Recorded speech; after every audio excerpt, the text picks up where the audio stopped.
I am Madeline, 31 years old, and my family believed I was nothing more than a human calculator they could easily manipulate. At 4 a.m., my husband's sister crept into my bedroom and pulled a credit card right out of my purse while she thought I was fast asleep.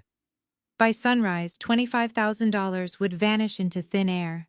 My father-in-law would later claim she would never do such a thing. I just smiled because the card she took was actually a federal-level tracking trap I had set myself. Before I continue this story, let me know where you are watching from in the comments below.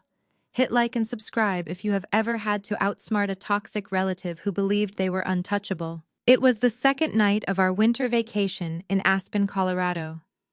The luxury cabin, a sprawling multi-million-dollar property, rented by my father-in-law Richard, smelled of sharp pine needles and expensive cedar wood burning low in the downstairs hearth.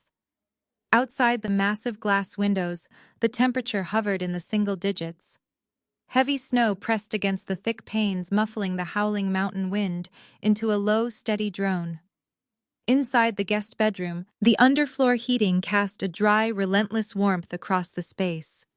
Beside me, my husband Spencer breathed in the heavy, rhythmic cadence of deep sleep.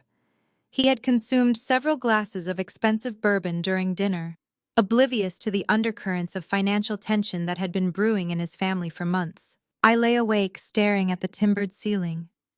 As a forensic accountant, my brain rarely clocks out. I spend my days tracking hidden corporate assets, dismantling financial fraud, and tracing digital money trails. My profession trains you to look for discrepancies in established patterns. Tonight, the discrepancy was the faint, unnatural creak of the hallway floorboards. The noise was subtle, almost imperceptible over the sound of the wind, but it stopped just outside our bedroom door. I did not move a muscle. I kept my breathing slow and measured carefully, mimicking Spencer's resting rhythm. The heavy oak door swung open with a soft whisper. A sliver of pale hallway light spilled across the textured rug, illuminating a slender shadow stepping carefully into the room. It was Kendra, my 34-year-old sister-in-law. She moved with practiced stealth, her bare feet making almost no sound on the floor. Even in the middle of the night, she wore a designer cashmere robe, her silhouette unmistakable in the dim lighting. She paused at the foot of the bed, watching us for a long, agonizing moment. I kept my eyelids heavy, tracking her movements through a narrow slit. She was checking to ensure we were unconscious. Satisfied that her brother and I were dead to the world, she turned her attention away from the mattress and glided toward the velvet armchair positioned near the frost-covered window. That was where I had left my leather tote bag. I had positioned it there intentionally after our tense family dinner, purposely leaving the main compartment unzipped. Kendra crouched beside the chair. The faint rustle of stiff leather and the soft clinking of metal keys echoed in the quiet room. She was hunting for something very specific. Her hands moved swiftly, bypassing my cosmetic pouches and my sunglasses, plunging directly into the side pocket where I kept my everyday wallet. I watched her pull the slim leather wallet free. She opened it, her manicured fingers flipping rapidly through the various slots. She ignored my personal debit card and skipped over my standard travel credit cards. She was searching for the prize she had spotted earlier that evening when I casually opened my wallet to pay for a ski resort excursion booking. Her fingers stopped moving. In the faint light reflecting off the snow outside, I saw the sleek matte edge of the heavy black corporate card slide out of the leather slot. It was an exclusive piece of plastic, devoid of standard banking logos, issued specifically for high-level medical practice executives. Kendra slipped the card deep into the pocket of her cashmere robe. She then carefully tucked the wallet back into the exact compartment of my tote bag, meticulously arranging the leather handles so everything appeared undisturbed. The audacity of her actions was chilling to witness firsthand. She was stealing from her brother's wife while we slept mere feet away, heavily confident in her untouchable status within this family dynamic. Kendra slowly stood up, casting one final cautious glance at our bed. Spencer snored lightly, shifting his weight under the heavy duvet. Kendra froze instantly, holding her breath, waiting to see if his movement signaled him waking up. When he settled back into his deep slumber, she exhaled silently, turned on her heel and slipped out the door, pulling it shut with a soft click. The hallway floorboards creaked once more, fading into the distance as she retreated back toward the master suite she shared with her husband. I did not jump out of bed. I did not run into the hallway to confront her in the dark. Confrontation without irrefutable proof is a rookie mistake, and in my line of work, we do not deal in sudden accusations. We deal in hard data.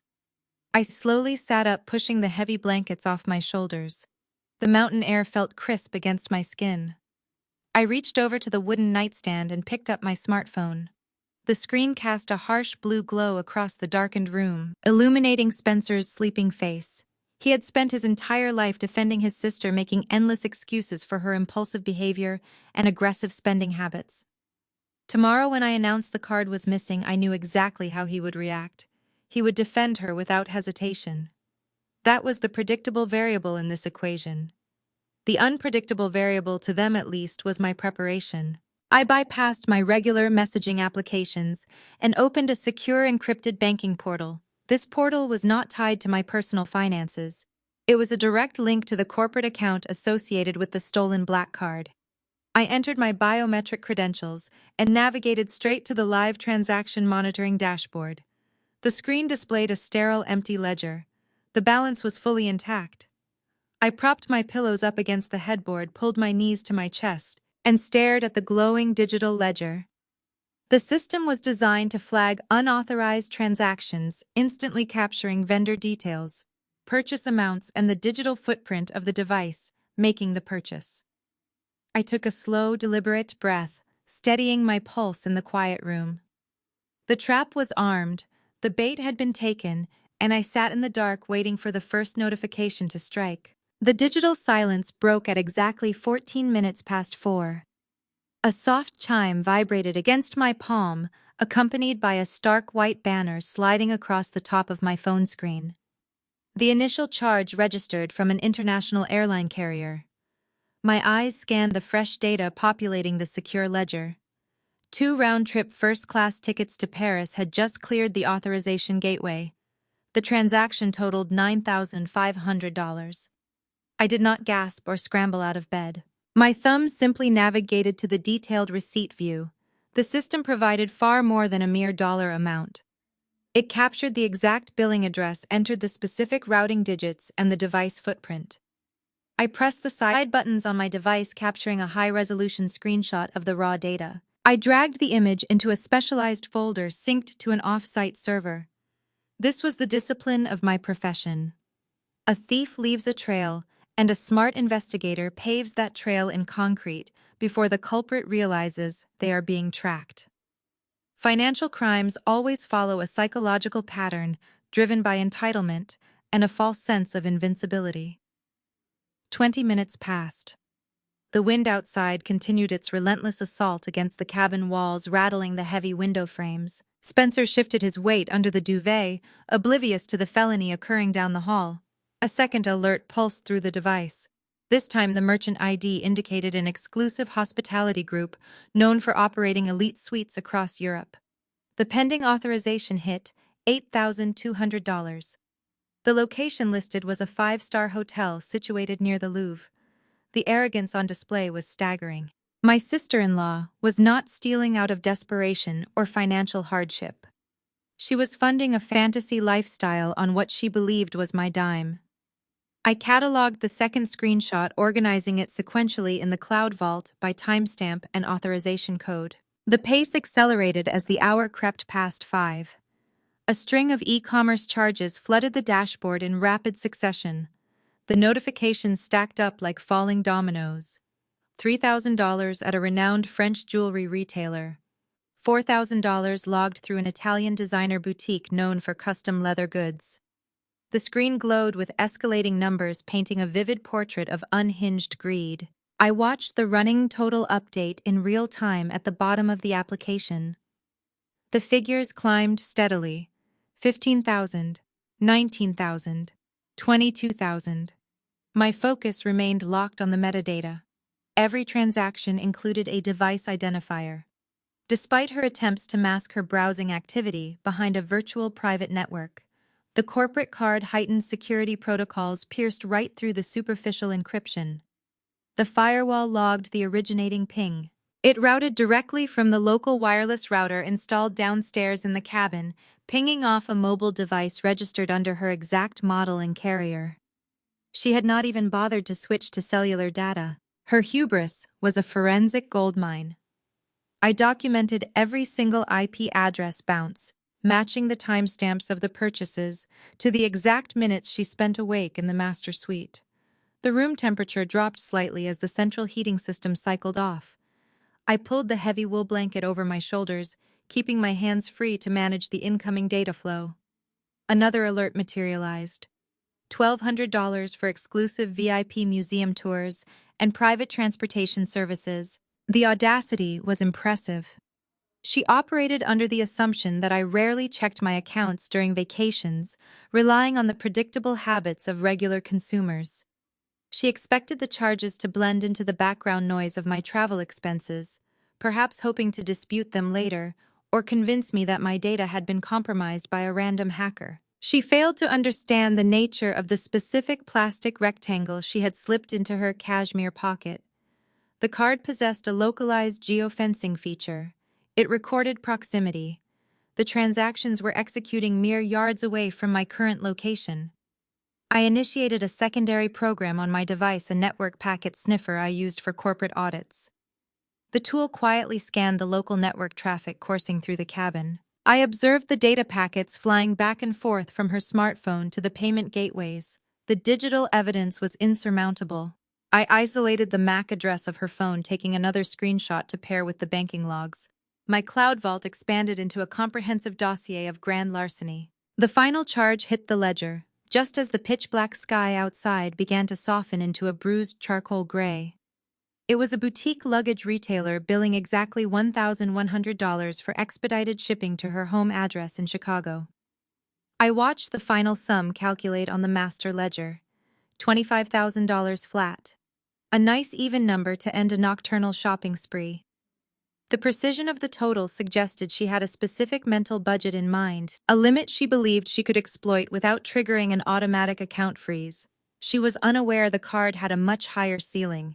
The monitoring system had already flagged the activity to my administrative console.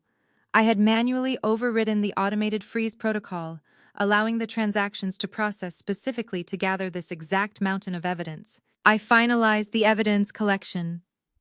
My thumb swiped across the screen, closing the banking portal and locking the encrypted folder behind a 12-character alphanumeric password and a biometric scan. The digital guillotine was fully assembled, its blade sharpened by undeniable facts and relentless data. There would be no room for her usual manipulation, no space for crocodile tears to sway family opinions. Dawn approached, casting pale, icy light across the snow-covered pine trees outside the window. The cabin remained quiet, the silence broken only by Spencer's steady breathing and the faint hum of the refrigerator downstairs. My sister-in-law was likely asleep by now, dreaming of Parisian balconies and designer wardrobes, secure in her delusion of a flawless theft. I placed the phone face down on the wooden nightstand. I slid back under the covers, resting my head against the pillow. I closed my eyes, letting the cold logic of the impending confrontation settle over me. The trap had closed. Now all that remained was to let the morning begin and watch the facade crumble. The morning light broke over the jagged mountain peaks, casting long geometric shadows across the frosted timber of the cabin. Downstairs, the kitchen hummed with the orchestrated harmony of a wealthy family on vacation. The scent of roasted espresso beans and sizzling smoked bacon drifted up the wooden staircase, weaving through the crisp air. I took my time getting out of bed. I chose a simple pair of dark slacks and a thick wool sweater, dressing with deliberate slowness. The mirror reflected a calm, rested face. The data remained locked behind layers of encryption, resting securely on the remote server. The execution phase had officially begun. I descended the stairs, letting my footsteps fall heavily against the wood. The kitchen presented a masterpiece of domestic staging. Richard sat at the head of the massive granite island, scrolling through financial news on his tablet with a steaming mug beside him. Brenda stood by the stainless steel stove, transferring golden pastries onto a ceramic serving platter. She wore pristine white loungewear, looking ready for a magazine photo shoot rather than a mountain retreat. Near the window, Jamal leaned against the counter. The exhaustion lines bracketing his mouth deepened as he stared into his dark coffee. He had spent the last 48 hours dealing with his clinic crisis, remotely carrying the invisible weight of impending ruin while his wife slept soundly upstairs. Speaking of his wife, Kendra occupied the center bar stool. She looked remarkably energized for someone who had stayed up until dawn committing corporate wire fraud. She wore a fresh cashmere lounge set, sipping a mimosa and laughing at a joke Spencer had just made. My husband sat beside her, already midway through a plate of eggs, looking relaxed and cheerful. He belonged here, nestled safely within the protective bubble of his family wealth and their shared delusions. I stepped into the room. The conversation paused momentarily. I walked straight to the espresso machine, retrieving a ceramic mug from the overhead cabinet. The machine hissed and sputtered, filling the silence. I poured the dark liquid, added a splash of cream, and turned to face the room. I leaned against the counter, wrapping both hands around the warm mug. I let the silence stretch, forcing them to look at me, letting the tension build in the spaces between the clinking silverware. "My credit card is missing," I stated, breaking the quiet. The statement hung in the air, sharp and unadorned. Brenda paused mid-motion, the pastry tongs hovering over the platter. Richard glanced up from his screen, his brows pulling together in a tight frown. Spencer chewed his food, swallowed, and waved a fork in my direction. "You probably left it in your coat pocket," Spencer offered. "Go check your ski jacket. You always misplace things when we travel." I took a slow sip of my coffee. I did not leave it in my coat. I left it secured in my wallet, tucked inside my tote bag by the reading chair in our bedroom. Someone went into my purse overnight and removed it. The kitchen grew uncomfortably still. Jamal straightened up, his eyes darting toward me, recognizing the cue we had agreed upon weeks prior. He maintained a neutral expression, revealing nothing of his underlying anticipation.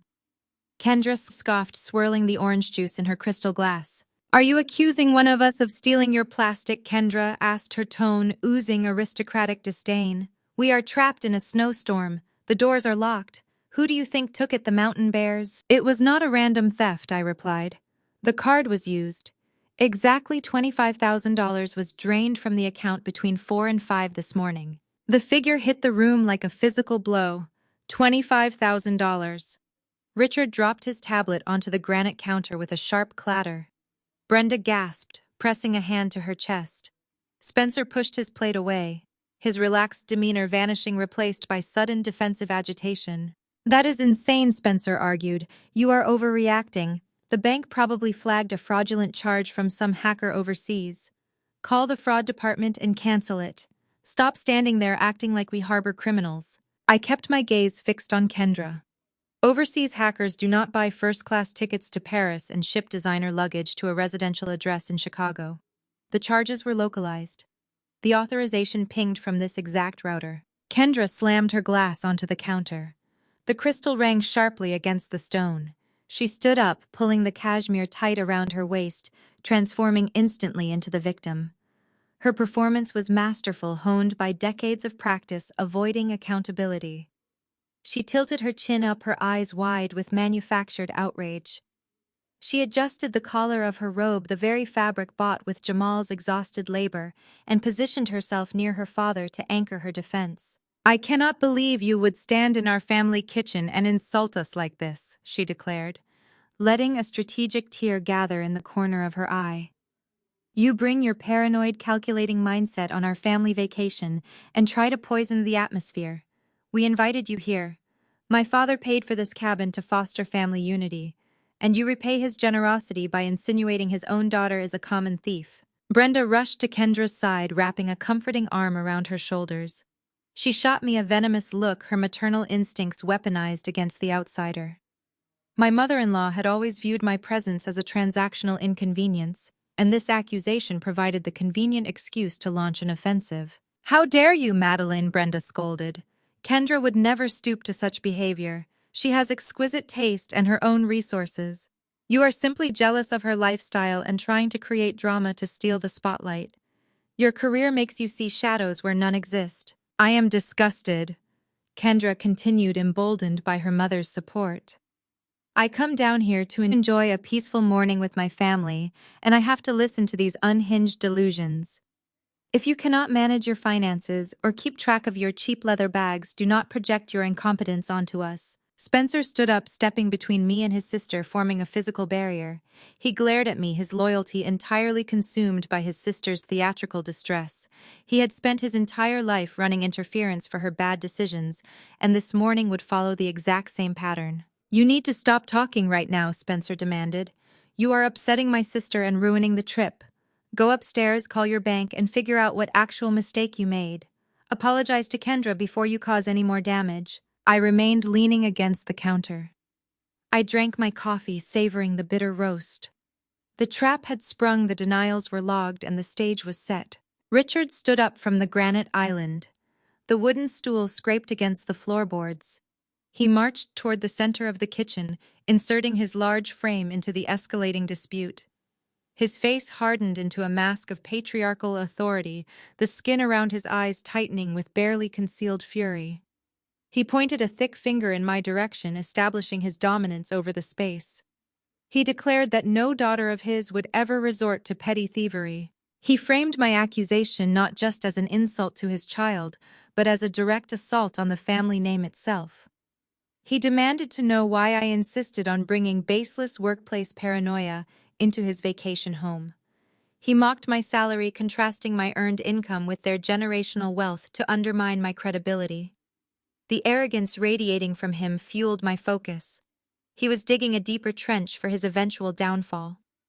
I watched his jaw clench. He thrived on intimidation, relying on volume and physical presence to crush dissenting opinions. I did not flinch. I held his gaze, absorbing the hostility without offering the reaction he craved. He mistook my silence for submission. He turned his attention back to his tablet, satisfied he had quashed the rebellion and restored the hierarchy. Brenda seized the opening her husband created. She glided past the stove, abandoning her breakfast preparations. Her approach relied on toxic maternal concern rather than brute volume.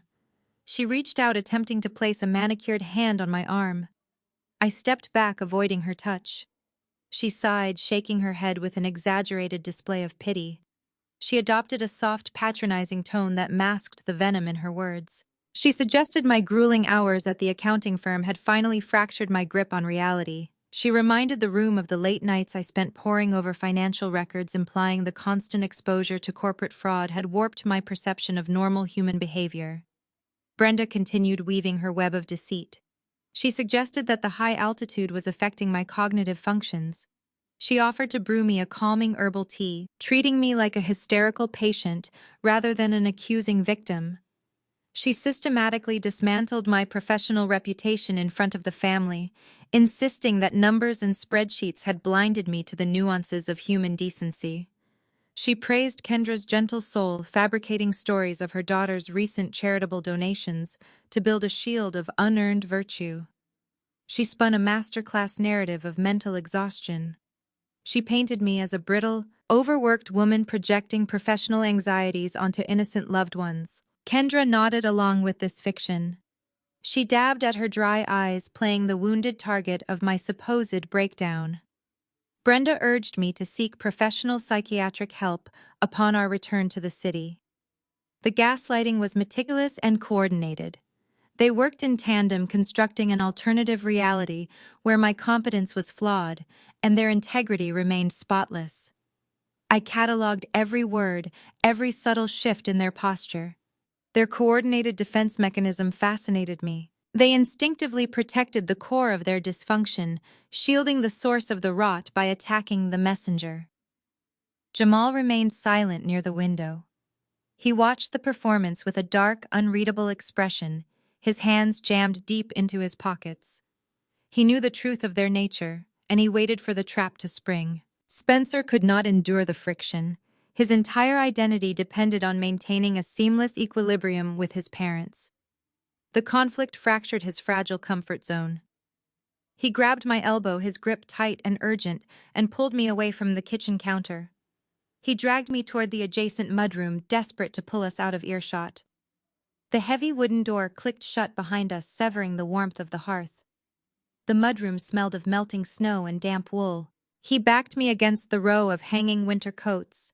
His eyes darted nervously back toward the kitchen, fearing his father's judgment more than his wife's anger. He cornered me in the cramped space, lowering his voice to a frantic whisper. He demanded I stop this crusade immediately. He accused me of humiliating him in front of his parents and sabotaging the vacation. He refused to entertain the possibility of the theft. He insisted his sister possessed flaws, but lacked the malice required for grand larceny. He ordered me to swallow my pride, return to the kitchen, and attribute the missing card to an absent-minded mistake. He paced the small area, his boots squeaking against the wet tiles. He listed all the financial favors his father had bestowed upon us over the years, using guilt as a weapon to force my silence. He reminded me of the down payment assistance for our house and the connections Richard provided for my early career. He argued that exposing Kendra would sever those lifelines forever. He pleaded with me to consider the broader social implications, terrified of the gossip that would erupt within their elite social circles. He twisted my pursuit of justice into an act of selfish sabotage. He framed this capitulation as the only path to salvage the remaining days of the trip. He prioritized a fake peace over my basic security. He valued the illusion of a happy family more than the truth. I studied his panicked expression. The man I married had vanished. He was replaced by a frightened boy, terrified of losing his father's approval. He begged me to let the issue die. He warned me that pushing this investigation would isolate us from the family trust and ruin upcoming holiday plans. He actively bartered our fragile marriage for Kendra's comfort. His betrayal solidified my resolve. He expected me to fold under the pressure of isolation, assuming I craved their acceptance enough to ignore a felony. He failed to realize I had outgrown the need for their validation long ago. I stared at his shifting, cowardly eyes. I simply adjusted my sweater and reached for the doorknob, ready to escalate the timeline. Spencer's frantic breathing echoed behind me, but my mind drifted away from the damp mudroom. His family's blind defense of Kendra did not materialize overnight.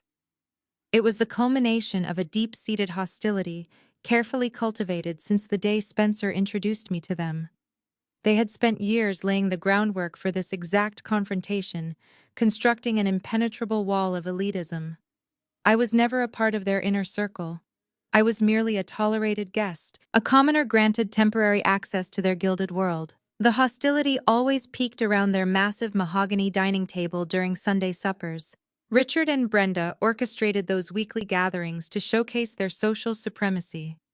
They served imported wines and discussed country club politics, measuring human worth by zip codes and inheritance.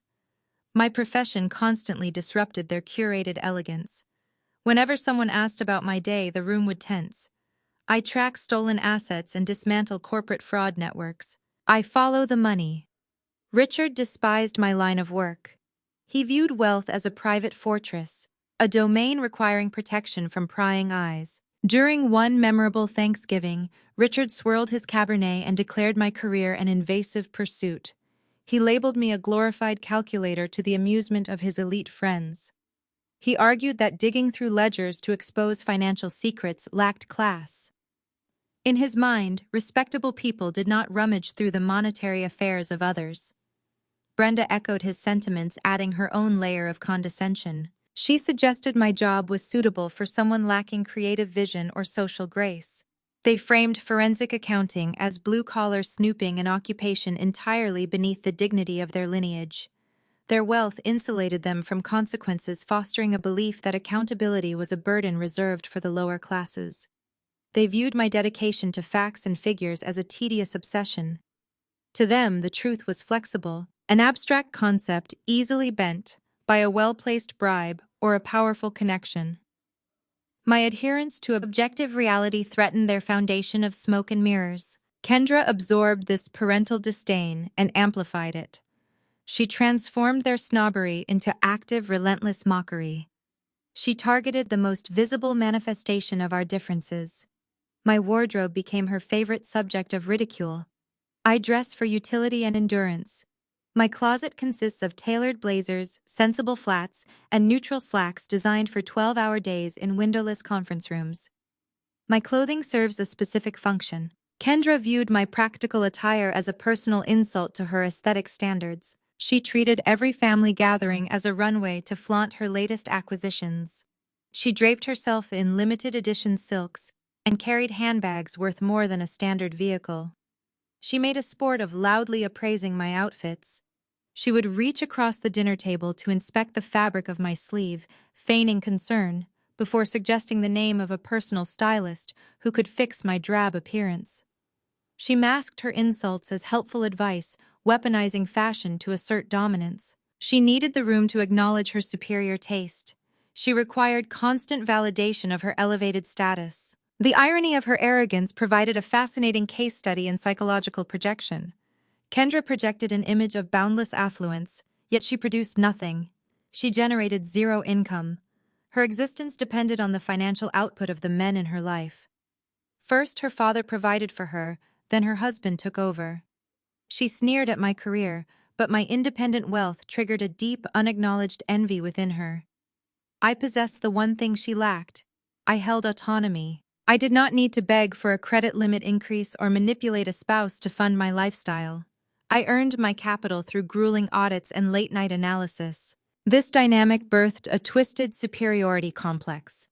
To reconcile her financial dependence with her inflated ego, Kendra had to diminish my achievements. She convinced herself that her refined taste entitled her to luxury regardless of who paid the bill. She viewed my hard-earned assets not as property to be respected, but as a resource unfairly distributed to a lesser being. In her distorted reality, she deserved the first-class tickets and the designer luggage more than the glorified calculator did. Her bloodline granted her supreme rights over the fruits of my labor.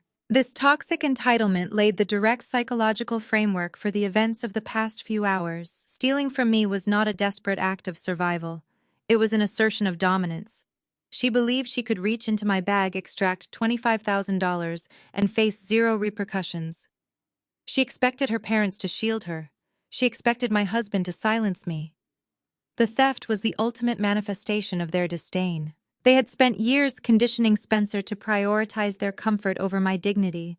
They had spent years telling themselves I was insignificant. I stood in the mudroom processing this history.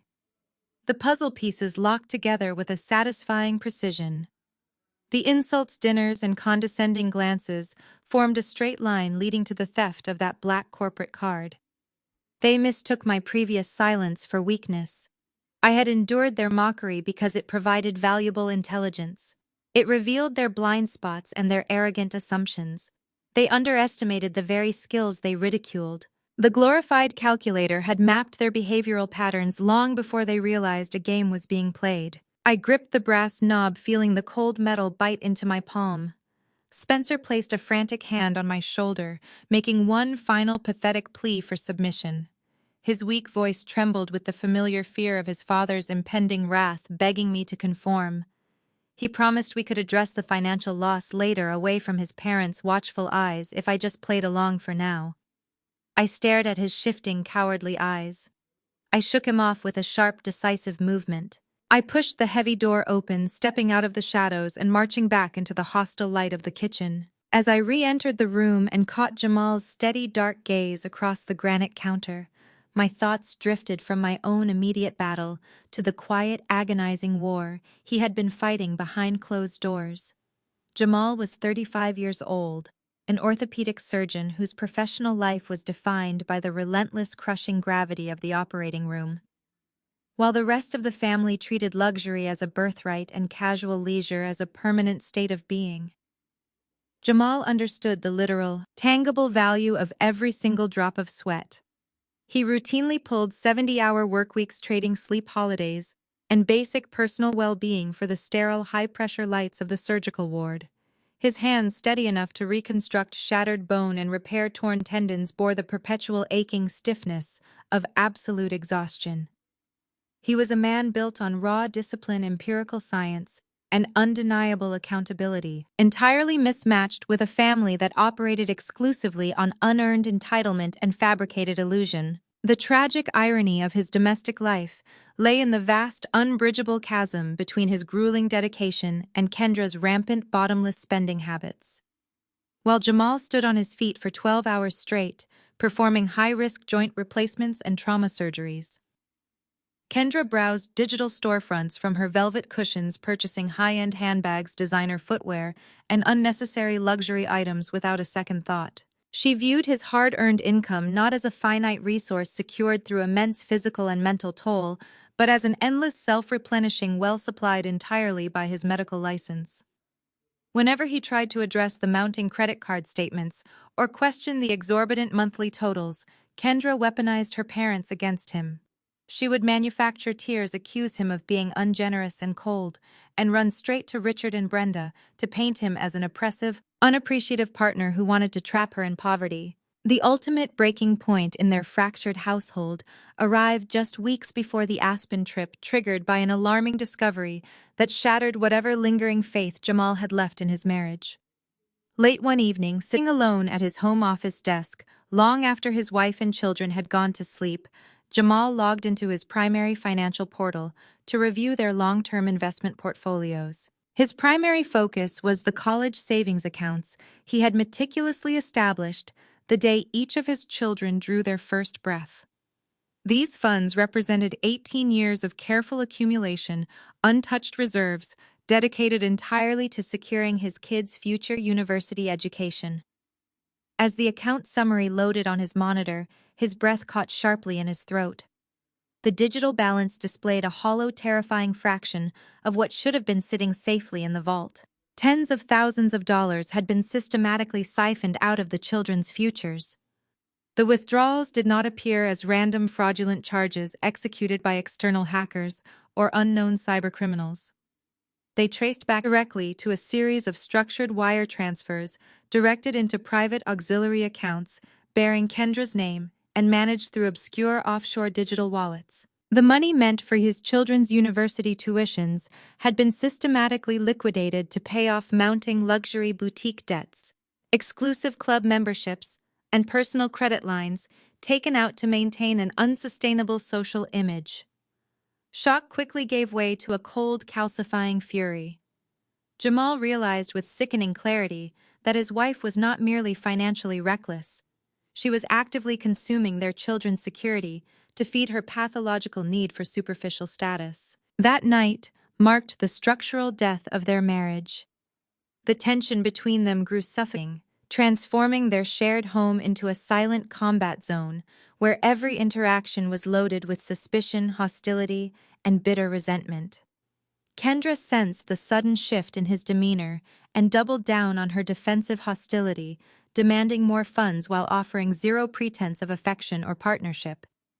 Jamal stopped trying to reason with her entirely. I understood that traditional communication was utterly useless against someone who inhabited a reality divorced from accountability.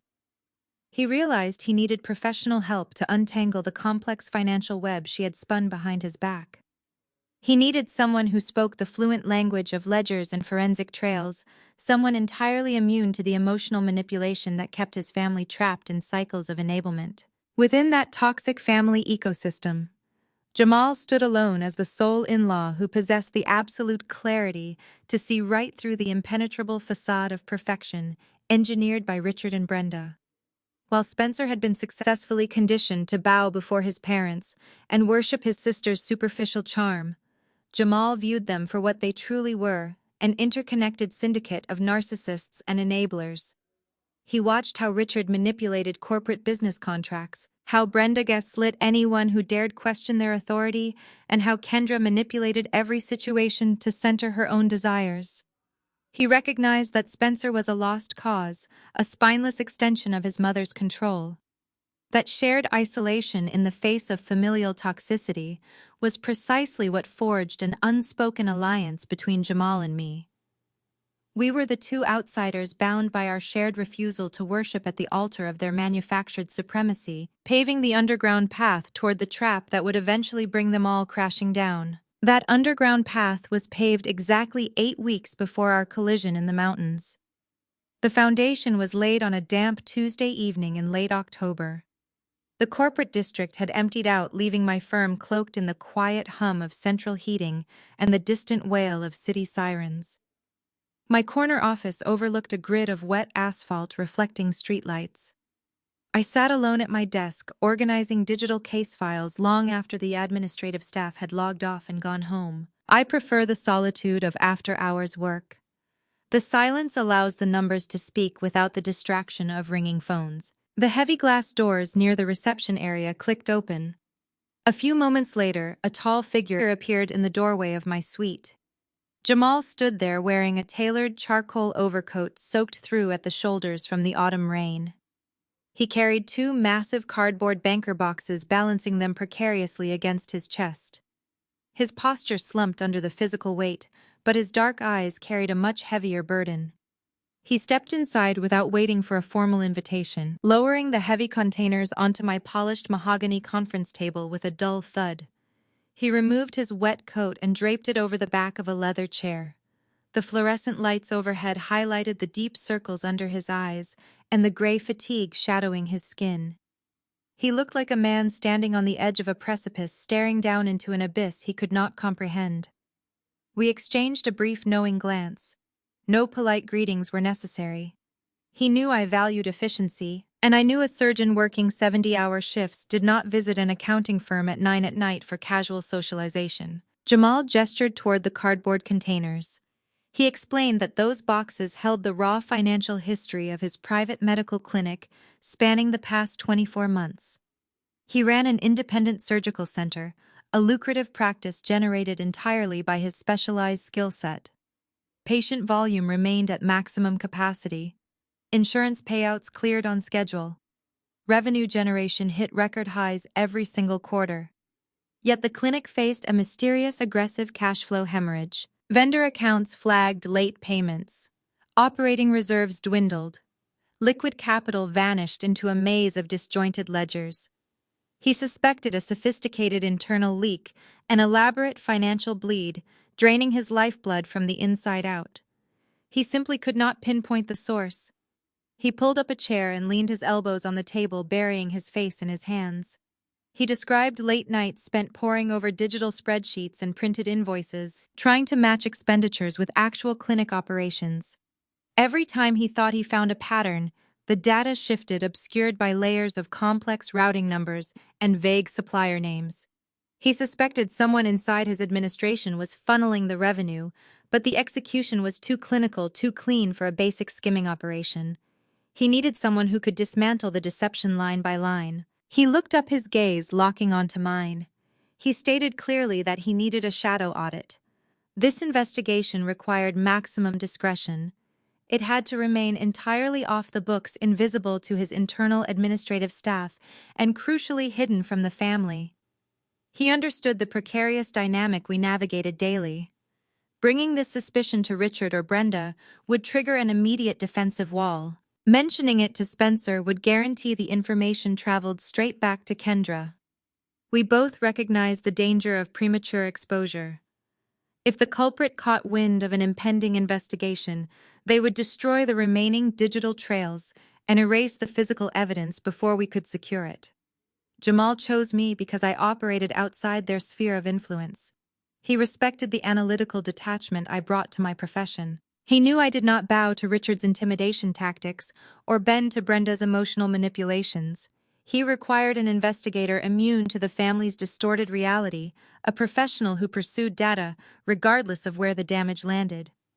He slid a signed retainer agreement across the table, officially securing my services through an independent limited liability corporation. He funded the retainer using a private, undisclosed account separate from his clinic and joint marital finances. I ensured our professional relationship left no paper trail for his wife to discover. I walked over to the table and flipped open the lid of the first banker box. The distinctive scent of dry printer ink, rigid cardboard, and aged paper instantly filled the surrounding air. Thousands of heavily printed invoices, monthly bank statements, employee payroll logs, and specialized vendor contracts sat tightly packed inside. To an untrained eye, it was a massively intimidating mountain of useless bureaucratic clutter. to a seasoned forensic investigator. It was a meticulously structured puzzle waiting to be forcefully solved. I ran my fingertips slowly along the sharp edges of the thick manila folders. A quiet thrill of analytical anticipation pulsed deeply through my veins. The numbers never lied. They never fabricated tearful excuses, and they never sought any unearned validation from abusive relatives. They simply existed, waiting patiently for the right person to arrange them back into the undeniable truth. I closed the box and looked back at my exhausted brother-in-law. I accepted the binding contract with a firm nod. We promptly established a secure, highly encrypted communication channel to share incoming weekly updates. He provided me with full administrative access to the clinic's main digital servers, granting me the hidden keys to his entire financial kingdom. He zipped up his damp overcoat, his broad shoulders looking slightly lighter now that the crushing burden was finally shared. He walked silently out of my office, leaving me completely alone with the raw evidentiary materials of his impending salvation. I brewed a fresh pot of strong dark roast coffee and locked the glass office doors securely from the inside. I pulled the first massive stack of disorganized ledgers onto my desk and booted up my specialized analytical software, ready to dissect the devastating financial ruin hiding silently within those cardboard walls. The first phase of a forensic audit involves establishing a baseline. I fed 30 gigabytes of raw server data into my analysis software, cross-referencing the digital footprint against physical invoices Jamal provided. For 3 weeks, my office became a war room. I pinned printouts to corkboards running red yarn between erratic general ledger entries and suspicious vendor payouts. I worked deep into the night, thriving on the hunt. The initial anomalies surfaced within the accounts payable department. Jamal ran a specialized surgical center requiring highly specific medical equipment. The clinic regularly ordered titanium bone screws, sterile joint implants, and physical therapy machines. I isolated a cluster of recurring invoices from 3 unfamiliar suppliers. The company names sounded legitimate, mimicking standard medical distributors, but their billing structures were sloppy. They lacked specific inventory codes. They charged rounded flat figures for surgical supplies, a rarity in an industry governed by precise medical billing codes. I ran the tax identification numbers of these 3 suppliers through a federal registry database. They were ghost entities. These phantom vendors possessed no physical warehouses. They listed virtual office addresses in Delaware and Nevada, existing solely as registered limited liability corporations. Someone had integrated these fake companies into the clinic's approved vendor list. Once a month, the clinic's automated payroll system wired substantial payments to these entities for supplies that never arrived on the loading dock. I traced the outgoing wire transfers. The funds hit domestic accounts in Delaware and immediately bounced. The money fragmented into smaller, untraceable sums, routing through encrypted digital wallets, and eventually landing in offshore accounts located in the Cayman Islands. The perpetrator possessed a sophisticated understanding of financial obfuscation. They knew how to manipulate the clinic's internal approval matrix. I examined the digital signatures on the fraudulent purchase orders.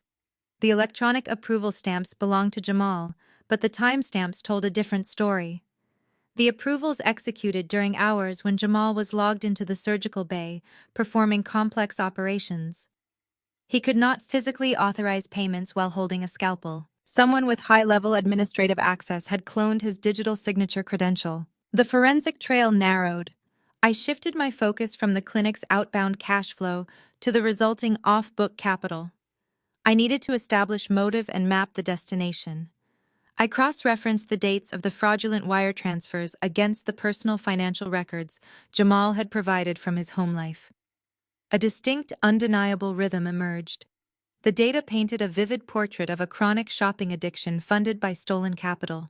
Every time a phantom medical supply invoice cleared the clinic's ledger, a corresponding spike occurred in Kendra's luxury acquisitions. During a week in March, the clinic paid $30,000 for fictitious MRI machine maintenance. 3 days later, Kendra flaunted a custom-ordered luxury SUV, claiming her father had gifted her the down payment.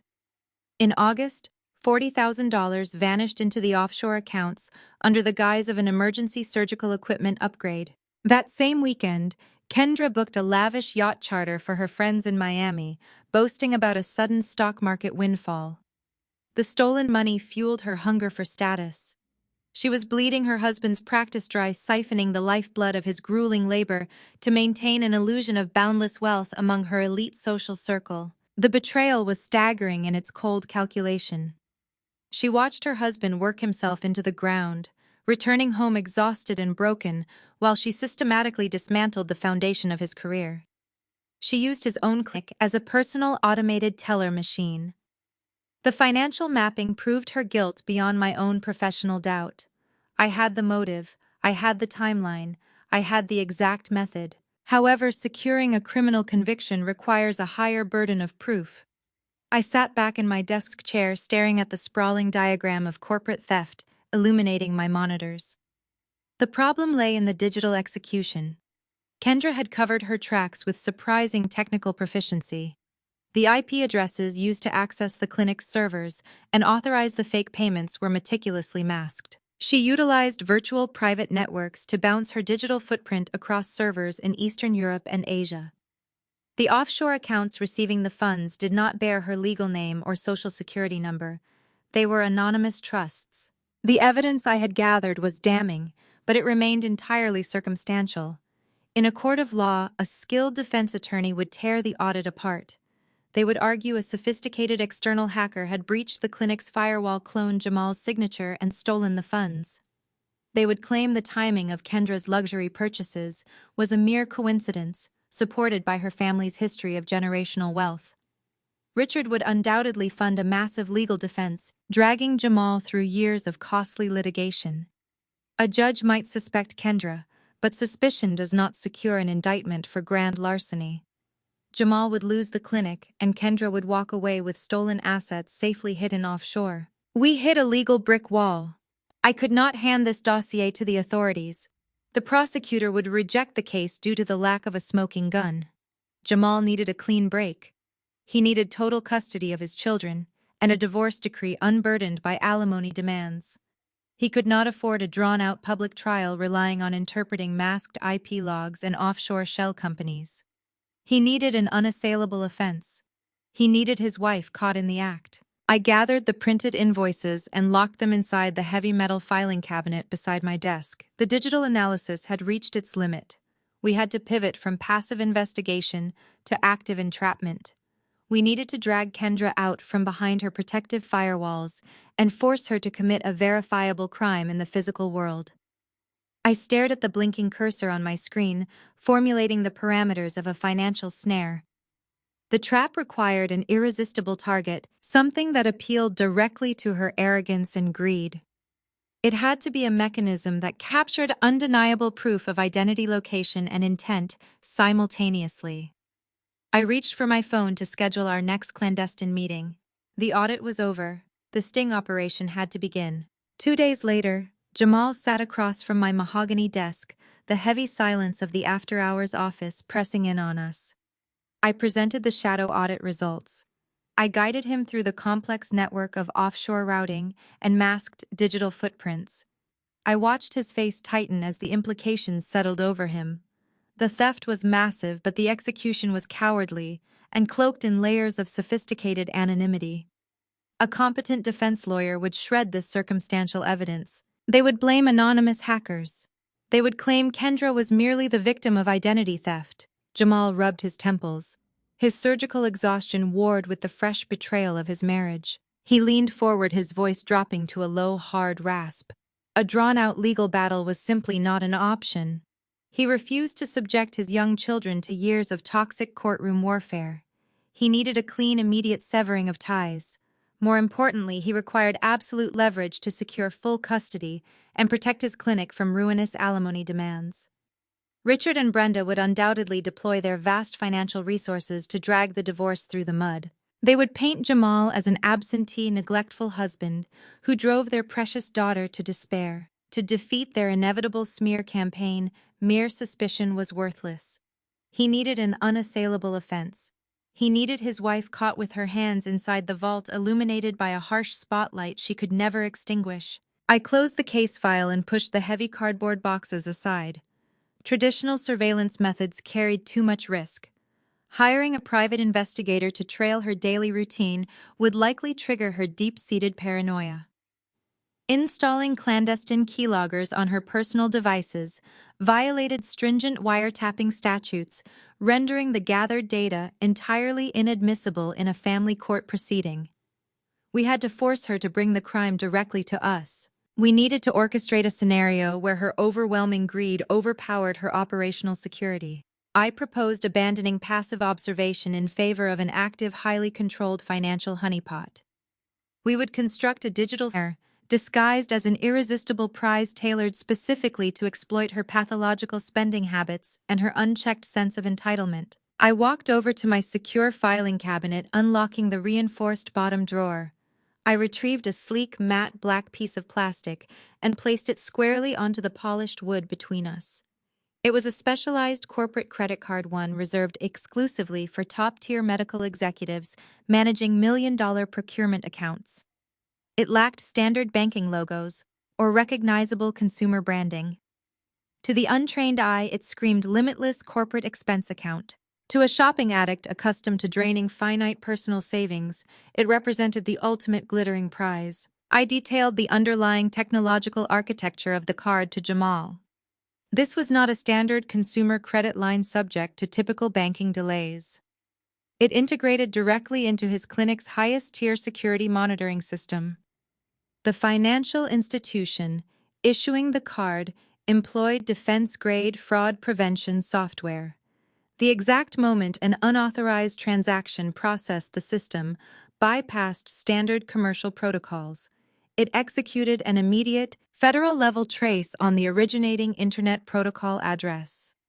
It cataloged device media access control addresses, pinpointed exact geographic coordinates, and recorded merchant gateway details simultaneously. The card did not just record a purchase amount. It captured the complete, undeniable digital DNA of the purchaser in real time. Jamal expressed a crucial concern regarding her previous evasion methods. He noted her demonstrated proficiency with virtual private networks and offshore routing during the clinic embezzlement. I assured him the honeypot was specifically designed to bypass those defenses by exploiting a different psychological vulnerability. During the clinic theft, she operated with careful premeditation, sitting at a desk, masking her tracks over hours of meticulous manipulation. This new trap required spontaneity. We would introduce the bait during a period of high emotional distraction, specifically our upcoming family vacation in Aspen. The goal was to tempt her into a crime of pure opportunity, relying heavily on her predictable impulse control failure. When she struck, she would act quickly in the dead of night, abandoning her complex digital safeguards for the convenience of immediate thrilling gratification. Furthermore, I mapped out the severe legal magnitude of the trap. Stealing cash from a joint marital checking account blurred the complex lines of domestic asset division. However, stealing and utilizing a registered corporate card crossed a definitive legal boundary. It elevated the act from a messy marital dispute to corporate wire fraud and grand larceny. The federal tracking logs generated by the card's security matrix would provide the definitive smoking gun the prosecutor required. The evidence would be instantaneous, fully admissible, and entirely irrefutable. She would be committing a felony against a medical corporation, a serious crime her parents' social influence could never sweep under the rug. Jamal stared at the black plastic resting on the table. The weight of the decision settled heavily over the quiet room. Implementing this plan meant crossing the point of no return. It guaranteed the absolute destruction of the family facade and the definitive end of his marriage. It meant declaring open war on Richard and Brenda. He picked up the card, turning it over in his hands, feeling the embossed numbers. He nodded once, his expression hardening into cold, unbreakable resolve. The exact surgical precision he applied in the operating room now focused entirely on excising the toxic rot from his personal life. He handed the card back to me. He instructed me to take point on the execution. Given the family's deep-seated disdain for me, I served as the perfect vector for the bait. Kendra's inherent superiority complex rendered her blind to my analytical capabilities. She viewed me as a commoner, a lowly accountant, incapable of outsmarting her elite pedigree. She would never suspect the glorified calculator of orchestrating a high-level sting. I slipped the card into my blazer pocket. Strategy was locked. The next step required flawless execution, placing the bait directly in her line of sight and waiting for her inevitable arrogance to trigger the snare. Deploying the bait happened exactly 5 days before our scheduled departure for Colorado. Richard and Brenda hosted a mandatory pre-trip dinner at their sprawling estate, masking a logistical briefing as a lavish social gathering. Navigating the heavy oak front doors, the corporate card rested securely inside my slim leather wallet. The plastic felt heavy, a silent anchor of consequence waiting to be unleashed upon the household. Spencer immediately gravitated toward the den to join his father, leaving me alone. Seeking a quiet corner near the grand piano offered a strategic vantage point. The room buzzed with affluent chatter and clinking ice. Providing a natural pretext to expose the card required a scenario drawing my sister-in-law's greedy attention without raising immediate suspicion. Kendra swept into the parlor 20 minutes late, demanding the room's undivided focus. Draping an oversized fur coat over a velvet armchair, she complained loudly about the bitter metropolitan winter. Her keen eyes scanned the guests, cataloging designer brands and calculating social standing in real time. She operated on a frequency of perpetual deficit, forever hunting for external wealth to consume. Understanding this toxic pathology guided my overall strategy. A standard bank card would barely register on her radar. The bait required a rare object signifying elite status, representing an exclusive tier of financial power she desperately wanted to access. The sequence initiated during the appetizer course. The family discussed logistical arrangements for the upcoming mountain retreat. Richard loudly requested the final confirmation details for the ski resort excursion packages. Seizing the opening, my hand dropped to the floor beside my chair. The large tote bag felt heavy, shifting onto my lap. Unzipping the main compartment opened a clear, unobstructed line of sight directly toward Kendra, who sat diagonally across the polished dining table. Extracting my wallet to retrieve the itinerary required precision. The leather slots angled deliberately, catching the bright ambient chandelier light cascading from above. The matte black corporate card slid partially out of its protective sleeve, nestled between a debit card and a driver's license. The branding-free surface contrasted sharply with the mundane items, exuding an intimidating aura of limitless corporate backing. My movements remained fluid and unbothered. Extracting the itinerary took mere seconds, leaving the wallet open on the table edge. Exposing the high-value asset carried a calculated risk. The viewing window needed to be brief enough to seem accidental, yet long enough for her sharp, predatory instincts to register the target sitting within arm's reach. Her gaze snapped to the exposed card, pupils dilating. The rhythmic tapping of her manicured fingernails against her wineglass halted instantly. The sudden stillness betrayed her intense internal focus. Recognizing the sleek design took only a fraction of a second. High-net-worth executives utilize this specific unbranded expense account to bypass standard credit limits for major luxury purchases without triggering flags. Flipping the wallet closed, the black plastic vanished back into the tote bag, leaving the zipper undone. Handing the itinerary to Richard shifted the conversation smoothly back to ski schedules, burying the interaction. The seed took root immediately. Throughout the evening, a subtle shift altered her entire demeanor. Her eyes repeatedly drifted toward the unzipped tote bag, resting securely by my feet. The overt hostility normally directed at me morphed into a quiet, calculating fixation. Mocking my practical blazer ceased entirely. Boasting about her recent shopping sprees evaporated from the dinner discussion. Her mind actively constructed a false narrative, building a twisted justification to access that financial tool. She likely convinced herself the card belonged to my accounting firm. Taking it in her twisted logic would merely balance the scales of family wealth. Establishing a clear pattern of vulnerability ensured she felt confident striking later in Aspen.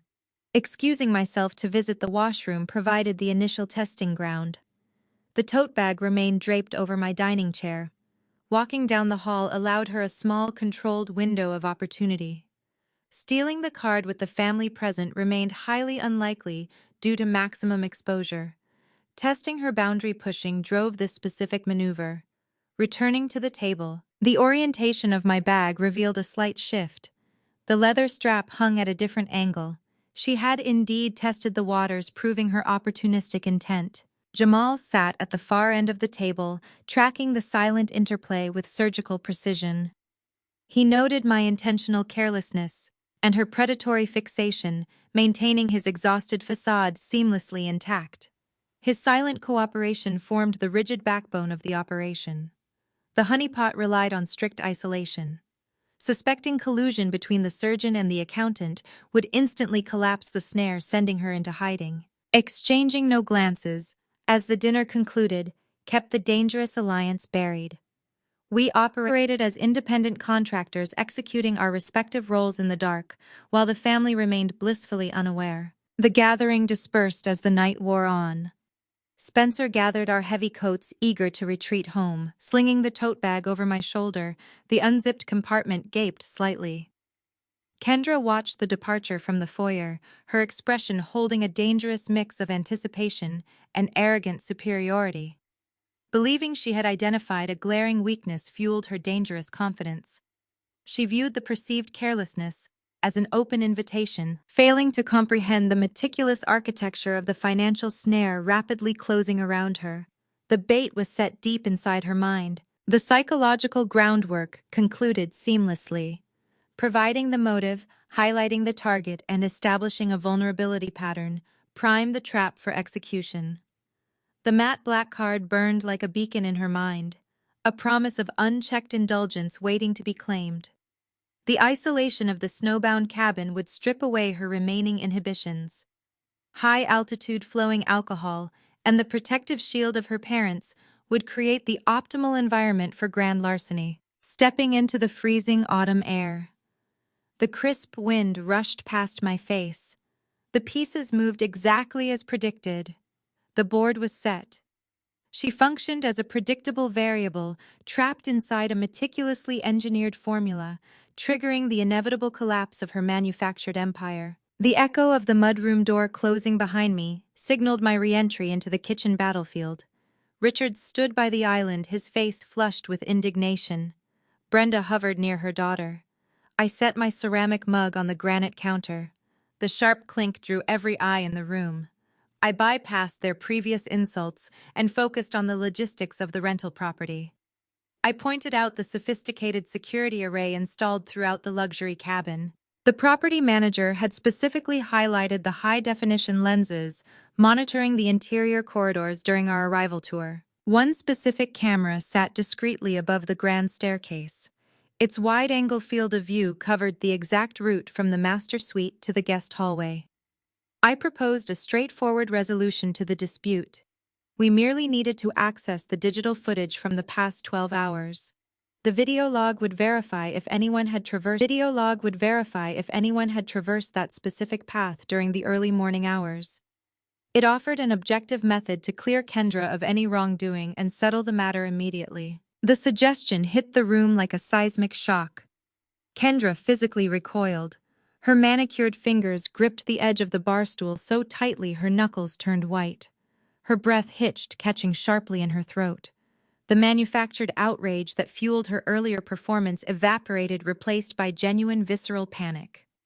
Her eyes darted toward the hallway, calculating the visual angles and realizing the unavoidable truth of the surveillance system. She opened her mouth to speak but produced no sound. The sudden inability to formulate a coherent lie exposed her guilt more effectively than a written confession. Richard recognized his daughter's sudden paralysis. His paternal instinct kicked into overdrive, morphing his indignation into blistering aggression. He slammed his fist against the countertop, rattling the breakfast plates. He demanded I cease this absurd interrogation immediately. He framed my request to view the security logs as a grotesque violation of family trust. He argued that subjecting his blood relatives to digital scrutiny was an insult he would not tolerate under a roof he had rented. His voice boomed, attempting to drown out the logic of my request with sheer volume. Brenda mobilized alongside her husband. She rushed to shield Kendra, wrapping an arm around the trembling woman. She accused me of trying to tear their peaceful vacation apart out of spite. She spun a frantic narrative suggesting the property manager had likely disabled the interior cameras for privacy reasons anyway, rendering my demand moot. Her rapid-fire excuses contradicted Richard's moral outrage, highlighting the chaotic nature of their defense. They scrambled to construct a viable shield, tossing out conflicting arguments in a desperate bid to shut down the investigation. I maintained a rigid, unyielding posture. I refused to raise my voice or match their escalating hostility. I let their panic fill the sprawling kitchen. Silence serves as a mirror, reflecting an opponent's guilt back at them. The louder Richard shouted, the more desperate he appeared. The harder Brenda deflected, the more obvious the crime became. They operated on emotion, reacting blindly to the threat of exposure. I operated on data, watching them corner themselves in a frantic attempt to protect their prized asset. Spencer stood frozen near the refrigerator. The escalating chaos paralyzed him. I turned my gaze toward my husband, offering him a final opportunity to align with the truth. I reminded him that viewing the footage required a simple phone call to the rental agency. It was a basic verification process requiring no specialized skills. His reaction would define the remainder of our marriage. He looked at his father's furious red face, then at his sister's terrified tear-streaked expression. The familial conditioning ran deep in his veins. He could not withstand the pressure of his lineage. He crossed the kitchen and positioned himself firmly behind his parents. He told me to let it go. He insisted the missing plastic was not worth destroying their holiday. He chose his side, prioritizing the preservation of their toxic hierarchy over his wife's security. His defection isolated him from my remaining regard. It severed the final thread of obligation I held toward our union. He cemented his role as an enabler, willing to sacrifice my dignity to appease his father's wrath and shield his sister's felony. I absorbed his betrayal without a flicker of surprise. The maneuver was predictable. Jamal remained a silent sentinel by the window, watching the fracture of my marriage with grim understanding. He knew the cost of challenging this syndicate. The trap required them to feel cornered. By pushing the issue of the camera footage, I forced them to elevate their cover-up. They could no longer rely on simple denial. They had to take active measures to suppress the evidence, compounding their liability. The psychological pressure mounted exponentially. Richard paced the length of the kitchen island, his heavy boots thudding against the floorboards. The realization that a digital record existed outside his immediate control infuriated him. Wealth had shielded him from external authority for decades, and the presence of an objective recording lens threatened that sovereignty. He glared at the ceiling, his mind racing to formulate a strategy to neutralize the technical threat. The confrontation had successfully shifted from a domestic squabble into a high-stakes cover-up. I watched him calculate his next move, knowing the intense pressure would drive him toward a catastrophic tactical error. He turned away from the kitchen island, his heavy breathing audible across the room. He stared down the hallway leading toward the main utility closet, a dark calculation settling over his features. The bait had worked flawlessly. The fear of undeniable video evidence pushed the patriarch into a corner, forcing him to act recklessly to save his daughter's reputation. The walls of their fabricated reality began to splinter under the weight of an impending audit they could not bribe their way out of. Richard pushed away from the granite counter and marched down the corridor. His heavy boots pounded against the hardwood, signaling a man transitioning from panic to brute force. The utility closet sat at the end of the hall, housing the main breaker panel and the central security hub for the rental property. I mirrored his path, keeping a calculated distance. The corridor shadows offered enough cover to observe him without drawing immediate attention. I slipped my phone from my pocket and activated the camera lens, holding the device steady against the doorframe. He threw the utility door open. The small space buzzed with cooling fans and glowing green indicator lights. A sleek metallic server rack held the local network router and the digital video recorder for the camera array. He lacked the technical literacy to log into the system and delete a specific time frame. Brute force remained his only language. He reached behind the server rack, his massive hands grabbing a thick cluster of black cables. He yanked them violently. Sparks snapped as the metal connectors ripped free from the motherboard. The glowing green lights died instantly. I was not satisfied with merely severing the power. He gripped the metal casing of the hard drive, tearing it out of the mounting bracket. The metal groaned and bent under his exertion. He threw the heavy device onto the concrete floor and brought his boot down on the chassis. The plastic casing cracked. The internal disc platters smashed into useless fragments. He crushed the machinery until it resembled a pile of jagged debris. My camera captured every second of his destructive frenzy. I recorded the frantic stomp of his boot, the shattering of the hard drive, and the heavy, ragged breaths tearing from his lungs.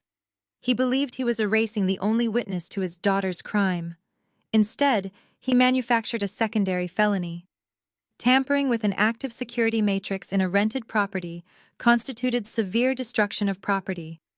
Destroying evidence to shield a suspect elevated his actions to obstruction of justice. The cover-up rapidly eclipsed the original theft in legal severity. I pressed the stop button and immediately routed the video file to my encrypted remote server. The upload progress bar hit 100% in seconds. Richard had just tethered himself to Kendra's sinking ship. He tied a concrete block of liability around his own neck, guaranteeing his inclusion in the upcoming federal indictments. I slid the phone back into my pocket and retreated to the kitchen before he emerged from the utility closet. When I returned to the main living area, Brenda launched her counter-offensive. She refused to let the momentum stall. While her husband handled the physical destruction, she orchestrated the psychological demolition. She stepped in front of Kendra, shielding the thief behind her pristine white loungewear. She aimed her hostility directly at my character, weaponizing old insecurities she assumed I still harbored. She claimed my accusations stemmed entirely from deep-seated jealousy. She paced the kitchen, waving her hands to command attention. She stated that my sterile, numbers-obsessed existence left me bitter and hollow. She spun a vivid narrative portraying Kendra as a vibrant, beloved socialite, while labeling me a cold outsider desperate to tear down a bond I could never understand. She targeted my marriage, suggesting Spencer only tolerated my presence out of charity. She painted my career as a sad substitute for genuine human connection. Her tirade escalated in viciousness. She brought up Jamal, using his success to mock my standing. She praised her son-in-law as a brilliant surgeon who provided Kendra with a life of unmatched luxury, claiming my modest background made me envious of their affluent reality. The irony tasted sharp in my mouth. She exalted the very man whose bank accounts her daughter was draining, using his grueling labor as a shield to deflect from a brazen theft. She portrayed herself as a wounded matriarch, defending her flock from a malicious predator. She squeezed out tears, dabbing her cheeks with a linen napkin, playing the devastated victim forced to endure a cruel, unprovoked assault. I stood near the sink and let her spew the poison. The volume of her attacks meant nothing. The cruelty of her words held zero weight. I felt no urge to defend my career or justify my marriage to a room full of criminals. Letting her talk served a distinct tactical purpose. It cemented their unified front. They linked arms around a grand larceny charge, proudly claiming ownership of the rot. Spencer remained rooted near his mother, nodding in silent agreement with her character assassination. He offered no defense of my reputation. He watched his mother shred my dignity and chose to align with her manufactured grief. He validated their toxicity by failing to challenge a single lie. Richard emerged from the hallway, his face heavily flushed and his breathing labored. He aggressively wiped a dark smudge of electronic dust from his calloused hands. He loudly declared the cabin's security system had suffered a sudden, inexplicable power surge, and the hard drives were permanently corrupted. The lie was remarkably clumsy and pathetically transparent. He shot me a triumphant, predatory glare, thoroughly convinced he had outmaneuvered the nosy investigator. He genuinely believed he had severed my only access to the objective truth, ignorant of the cloud servers silently securing his doom. I looked at the resulting debris of my marital family. The arrogant patriarch stood tall, flush with the reckless adrenaline of destroying expensive private property. The manipulative matriarch wept strategic, calculated tears to mask a federal felony. The golden child clutched her stolen cashmere robe, actively hiding a tracked corporate card inside her deep pocket. The cowardly husband stood silently by, enthusiastically validating the entire corrupt spectacle to save his own skin. Jamal remained frozen near the frost-covered window, his jaw clenched tight as he witnessed his in-laws orchestrate a criminal cover-up in real time. He saw the depths of their depravity laid bare. The trap was holding them tightly.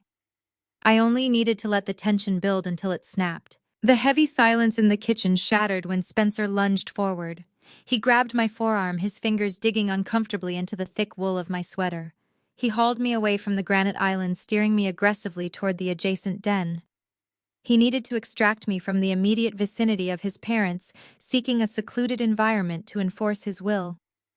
The den served as a secondary reading room, lined with dark bookshelves and dominated by a massive stone fireplace. He shoved me inside and pulled the heavy pocket doors shut. The thick wood sealed us off from the kitchen, muffling the lingering sounds of Brenda's manufactured sobs and Richard's aggressive grunts of exertion. Spencer released my arm and began pacing the length of the Persian rug. The ambient light from the snow-covered mountains outside cast sharp, erratic shadows across his face. Sweat beaded at his temples. His chest heaved with shallow, erratic breaths. The stress of defying his family's established order was breaking his composure. He turned to face me, his features twisted into a mask of desperate anger. He delivered his demands with a trembling voice, attempting to project an authority he sorely lacked. He ordered me to march upstairs and retrieve my luggage. He mandated that I pack my belongings immediately and prepare to leave the cabin. He painted my pursuit of the missing bank card as a malicious attack designed to ruin his vacation and humiliate his blood relatives. He spun a narrative placing the entire burden of the morning's chaos squarely on my shoulders. In his distorted view, his sister's felony and his father's vandalism were irrelevant. My refusal to suffer in silence constituted the true crime. He demanded I submit to their narrative, requiring me to return to the kitchen bow before his sister and deliver a groveling apology. He instructed me to confess to a phantom memory lapse, to tell the room I had simply misplaced the plastic rectangle in a moment of professional exhaustion. He laid out the consequences of non-compliance. He weaponized our marriage, holding our shared history hostage to secure his family's comfort. If I refused to apologize, if I persisted in tracking the stolen funds, he would file divorce papers the second our return flight landed. He threatened to scorch the earth, promising a brutal legal separation, utilizing his father's expensive legal connections to drain my resources. He offered a stark binary choice: humiliate myself to shield a thief, or face the total dissolution of our marital union. He utilized his proximity to wealth as an intimidation tactic, betting my fear of financial ruin would override my demand for justice. I stood near the cold fireplace, watching the man I had pledged to build a life with. The clinical detachment of my profession shielded my heart from the blow.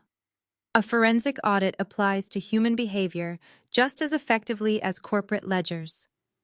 I analyzed his posture, noting the slouching shoulders and the desperate darting movements of his eyes. He lacked the backbone to confront his father's aggressive tyranny.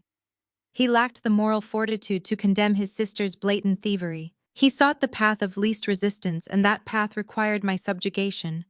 His weakness disgusted me. He revealed a pathetic eagerness to throw his own wife to the wolves to buy another day of peace within his toxic lineage. I believed his ultimatum would trigger a collapse. He anticipated a desperate plea for reconciliation, assuming I valued the title of his wife more than my basic dignity. He expected tears, bargains, and eventual surrender. He fundamentally miscalculated my core composition. The threat of divorce did not register as a catastrophic loss. It registered as a release valve. The marriage was unsalvageable. The rot had spread too deep, consuming the foundation of our partnership. Any remaining affection I harbored for him evaporated in the frigid air of the den. He demonstrated a terrifying willingness to sacrifice his spouse upon the altar of his family's ego. He proved himself a loyal foot soldier to Richard's patriarchy, choosing the comfort of an enabler over the integrity of a partner. A union requiring willful blindness to a felony was a contract I refused to honor. I did not argue. I offered no defense of my actions, nor did I outline the overwhelming digital evidence safely stored on a remote server. Engaging in a debate with a coward yields zero return on investment. I simply observed his frantic pacing, letting the silence stretch until his artificial bravado began to falter. The lack of emotional reaction unnerved him. He stopped walking, his breathing hitching, as he searched my face for a flicker of devastation. He found nothing but steady, calculating resolve. I nodded once, a sharp, decisive motion, acknowledging the receipt of his terms. I accepted the ultimatum without a single caveat. The swift, unbothered acceptance threw him off balance. He stood rooted to the Persian rug, his mouth slightly open, scrambling to comprehend the ease with which I discarded our relationship. He had played his highest card, and it failed to take a single trick. I bypassed him, walking steadily toward the heavy pocket doors. The cool brass handle slid easily in my grip. I stepped back into the hallway, leaving him isolated in the dim study to process the magnitude of his fatal error. His threat of legal separation meant nothing to a woman who had already finalized her asset protection months in advance. The cowardice he displayed only validated the grueling preparations I had undertaken alongside Jamal. I moved toward the main staircase, my steps purposeful and light. I needed to gather my personal effects. The packing process would serve as the final countdown. The family required time to steep in their false victory, believing they had successfully crushed the rebellion and expelled the intruder. I would grant them that fleeting satisfaction, allowing them to arrange themselves comfortably in the living room for my departure. The upcoming hour would dismantle their arrogance, transforming their temporary triumph into a permanent, devastating reality. I reached the upper landing of the grand staircase, my hands sliding along the polished pine banister. The heavy timber construction of the mountain cabin absorbed the ambient noise from the kitchen below, dampening the harsh reality of the fractured family dynamic. Sunlight poured through the massive overhead skylights, illuminating dust motes dancing in the dry, heated air. Before I could grasp the brass handle to my guest room, a door down the corridor swung open. Kendra stepped out of the master suite. She emerged, not merely walking into the hallway, but making a deliberate entrance, demanding an audience, even when only one person stood present to witness the spectacle. She wore a brand-new emerald green silk robe. The garment draped over her frame in a cascade of shimmering fabric detailed with intricate gold embroidery along the sweeping lapels and flared cuffs. The piece belonged to an exclusive European designer. The tracking data from my shadow audit indicated she had expedited the shipping directly to the Aspen property just 3 days prior, utilizing the stolen clinic funds to guarantee its arrival for this specific trip. The material shimmered as she moved, representing a tangible manifestation of her husband's stolen labor and her own boundless greed. She paused a few feet away from me, lifting her chin to ensure she occupied the superior vantage point. A fresh mimosa rested in her right hand, the crystal flute catching the morning light. She took a slow sip, her eyes locked onto mine, brimming with unmasked triumph. The frightened, cornered woman from the kitchen had vanished entirely. In her place stood the untouchable golden child, rejuvenated by the shield her father and brother had just provided. She believed her parents had successfully neutralized the threat. She assumed my retreat upstairs signaled a total surrender. "Packing so soon?" Kendra asked. Her voice dripped with artificial sweetness. She leaned against the hallway console table, crossing her ankles. "Spencer mentioned you were feeling overwhelmed. It takes a certain kind of stamina to handle our family dynamics. Not everyone possesses the right pedigree to fit in." She traced the rim of her glass with a manicured finger, savoring the interaction. Her posture radiated an obnoxious level of security. She wore the stolen silk like a suit of armor, confident that the staggering price tag elevated her above standard consequences. She operated under the delusion that wealth functioned as an invisibility cloak, erasing her sins the moment she swiped a card. "You should learn to keep better track of your belongings," she continued, offering a patronizing smile. "Losing a credit card on vacation causes such unnecessary drama. Dad hates drama. It disrupts his peace. And you see what happens when you disrupt his peace. The entire house turns against you. I maintained my silence, studying her features. The lack of remorse fascinated my analytical mind. A typical thief might avoid the victim harboring a shred of guilt or fear of exposure. Kendra actively sought me out to gloat. She needed to rub her perceived victory in my face, requiring my humiliation to finalize her sense of satisfaction. Her pathology demanded a clear loser. In her mind, she had successfully stolen $25,000, secured her father's protection, forced my husband to betray me, and banished me from the property, all before 10 in the morning. She considered herself a master tactician. "Spencer will get over this," she stated, waving her free hand dismissively. "He always throws a tantrum when he feels caught in the middle. But at the end of the day, blood wins. He knows who protects him. He knows where his trust fund originates. You are just a temporary placeholder, Madeline. A phase he will eventually grow out of once he realizes you cannot provide the lifestyle he expects." She smoothed the lapel of her emerald robe, drawing deliberate attention to the luxurious fabric. She wanted me to admire the spoils of her embezzlement. She desired my envy. She assumed I craved her status and resented my exclusion from their elite inner circle. Her entire worldview relied on the premise that everyone desired her life. She could never comprehend that I viewed her existence as a hollow, pathetic performance. "I hope you find a reliable shuttle to the airport," Kendra added, pushing off the console table. "The mountain roads are freezing over. It would be a shame if you missed your flight and had to spend the night shivering in a departure terminal. We will be busy enjoying the hot tub later, so do not expect a ride." She did not wait for a response. She turned and strutted toward the staircase, her silk robe billowing behind her like a royal cape. She descended the wooden steps, her bare feet padding softly against the woven runner. I walked to the balcony edge and watched her enter the main living area. Richard sat in a leather armchair by the fire, nursing a tumbler of dark liquor. Brenda immediately flanked her daughter, offering a plate of fresh fruit. Spencer hovered near the hearth, looking miserable but compliant. Kendra stepped right into the center of the gathering, claiming her throne. She laughed loudly, a sharp, ringing sound that echoed up to the second floor. She twirled the sash of her stolen robe, accepting the adulation of her enablers. They formed a tight circle around her, celebrating their shared survival, entirely convinced they had vanquished the enemy. They reveled in their shared delusion, congratulating themselves on their swift, unified response to my accusations. The visual presented a striking tableau of moral decay. They rewarded a thief with pastries and affection. They penalized honesty with threats and isolation. Kendra soaked up the validation, her ego expanding to fill the massive room. She believed her father had smashed the only evidence of her crime. She believed her brother had successfully silenced the only witness. She believed she possessed the cunning and the charm to manipulate reality to her exact specifications. Her arrogance sealed the perimeter of her impending downfall. She failed to recognize that a predator does not gloat while the trap remains armed. I turned away from the balcony railing, severing the visual connection to their celebration. I walked down the short corridor and gripped the handle to the guest bedroom door. The packing process awaited me.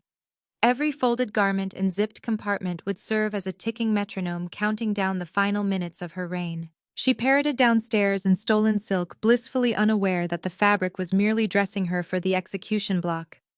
I pushed the door open, ready to initiate the final countdown. Stepping past the threshold, the mountain sunlight washed over the unmade bed.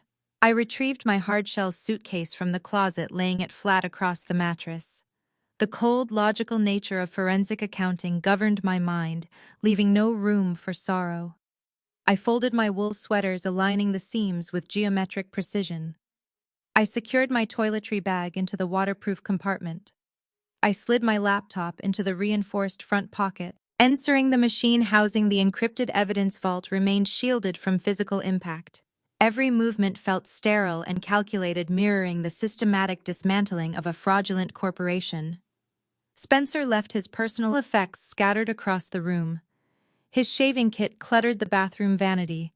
His heavy snow boots lay kicked carelessly near the footboard. His discarded flannel shirt draped over the reading chair. I left his belongings exactly where they rested. He tied his future to his father's tyranny, voiding my obligation to manage his life. The metallic snap of the suitcase zipper's interlocking served as a definitive punctuation mark on our marital contract. Muffled sounds drifted up through the floorboards. The family orchestrated a viewing gallery in the main living area, preparing to watch the intruder face exile. I recognized the scraping of wooden furniture legs against stone tiles. Richard directed the staging, ensuring he occupied the tactical center of the room. Brenda murmured low, soothing tones to Kendra, reinforcing the victim narrative they constructed to justify the expulsion. They hungered for a spectacle. Their toxic ecosystem thrived on submission, requiring a visible, humiliating defeat to validate their supremacy. They anticipated a shattered woman dragging her luggage down the timber steps. They expected tears, desperate bargaining, and a frantic attempt to salvage the marriage Spencer leveraged against me. They assumed the threat of financial ruin and social ostracization had crushed my rebellion. They vastly miscalculated the terrain. I gripped the telescoping handle of my suitcase. The rubber wheels glided silently across the polished pine corridor. Exiting the guest suite, I abandoned the door wide open, offering a stark visual of the isolated ruin Spencer chose to inhabit. I reached the landing of the grand staircase. Below me, the living room resembled a courtroom tailored for a swift execution. Richard commanded the central leather armchair, gripping the armrest to project unyielding authority. Brenda stood stationed behind him, her hands resting firmly on his shoulders in a rigid display of matriarchal solidarity. Kendra occupied the plush sofa, her stolen emerald silk robe arranged meticulously to catch the glow of the burning cedar logs. Spencer anchored the flank.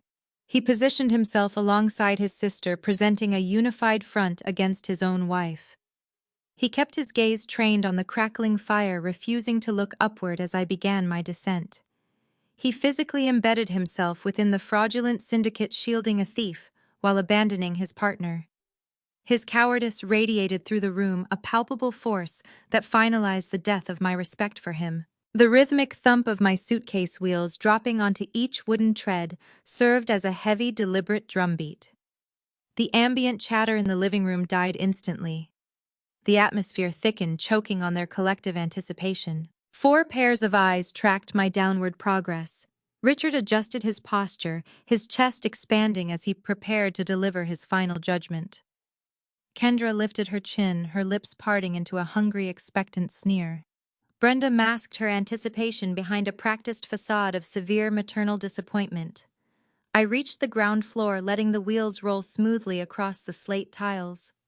I navigated toward the center of the foyer, planting my boots directly between the heavy oak front door and their staged tribunal. I retracted the luggage handle.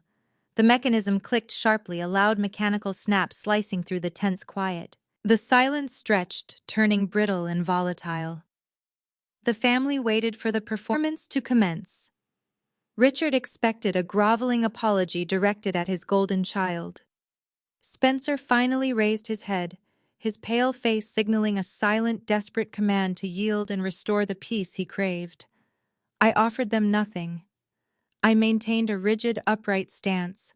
I kept my expression entirely vacant, denying them a single drop of emotional fuel. I refused to break the quiet, letting the absence of my surrender destabilize their confidence. The anticipated breakdown failed to materialize. The tears never fell. The desperate pleas for forgiveness remained unspoken. Their arrogant certainty began to splinter. Richard shifted uncomfortably in his leather chair, the extended silence challenging his authority. Kendra's sneer faltered, her brow furrowing in confusion as my cold detachment clashed with her expected victory. The script they wrote required my participation, and my refusal to read the lines paralyzed them. I stood motionless, absorbing their mounting unease. I raised my left arm, sliding the thick cuff of my wool sweater back to expose my wristwatch. The polished face caught the firelight. I tracked the slender sweep of the second hand gliding smoothly across the numerical dial. The calculation was precise. Jamal operated on a strict surgical timeline. I did not look at the heavy oak door behind me. I kept my eyes locked on the fractured family gathered by the hearth. They had no idea what stood on the other side of that timber frame.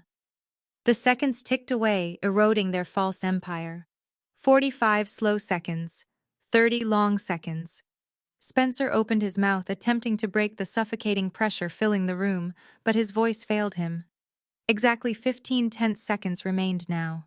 Kendra pulled her stolen silk robe tighter around her waist, a sudden shiver betraying her returning panic. 10 seconds.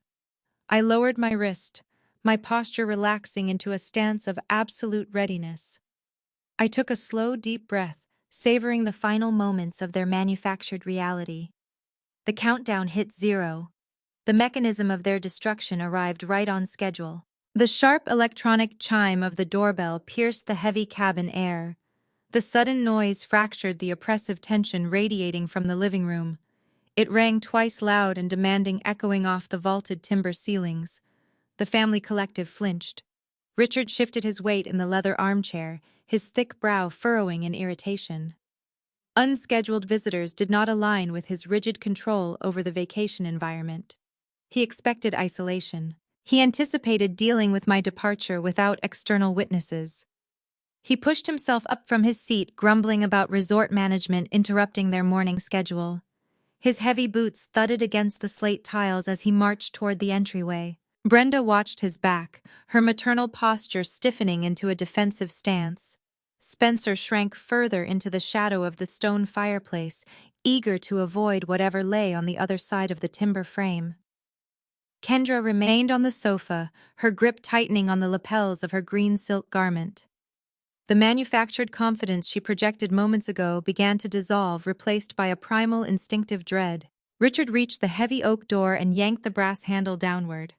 A violent gust of freezing mountain wind rushed into the foyer, carrying scattered snowflakes and the bitter scent of winter pine. The gale ruffled the edges of the imported rugs and sent a chill sweeping through the heated living space. Jamal stood on the frost-covered porch. He wore a dark tailored winter coat, his broad shoulders squared against the driving snow, his jaw set into a rigid, unyielding line. His dark eyes locked onto his father-in-law, burning with a cold, contained fury. He did not arrive alone. Flanking Jamal stood 2 local police officers. Their dark winter uniforms contrasted sharply against the pristine white landscape behind them. Snow accumulated on their peaked caps and rested on the heavy fabric of their jackets. The thick utility belts strapped to their waists signaled an official, unavoidable authority. A burst of static erupted from a shoulder-mounted radio, slicing through the quiet tension of the foyer. The officers positioned themselves with tactical readiness, projecting a clear warning that this visit involved strict law enforcement business. Beside the officers stood a 4th man. He wore a sharp charcoal gray suit beneath a tailored wool overcoat, clutching a thick leather-bound briefcase against his side. His presence lacked the physical intimidation of the police, but the calculating intelligence in his gaze marked him as a formidable threat.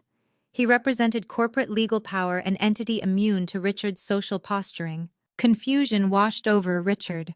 His patriarchal bluster faltered immediately.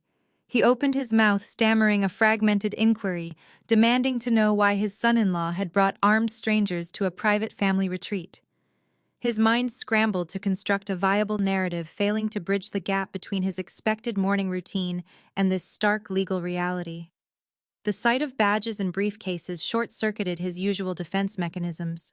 He recognized the immediate loss of his territorial advantage, his hands dropping uselessly to his sides. Jamal ignored the sputtering patriarch. He stepped over the threshold, bringing the storm inside. His boots left wet, dark tracks across the slate. He did not pause to wipe his feet. He did not offer a polite greeting. He invaded the space with the commanding presence of a surgeon walking into an operating theater. The police officers followed, their heavy boots echoing ominously through the foyer. The attorney brought up the rear, pulling the oak door shut to seal the occupants inside. Brenda rushed forward from the living area, her face draining of color.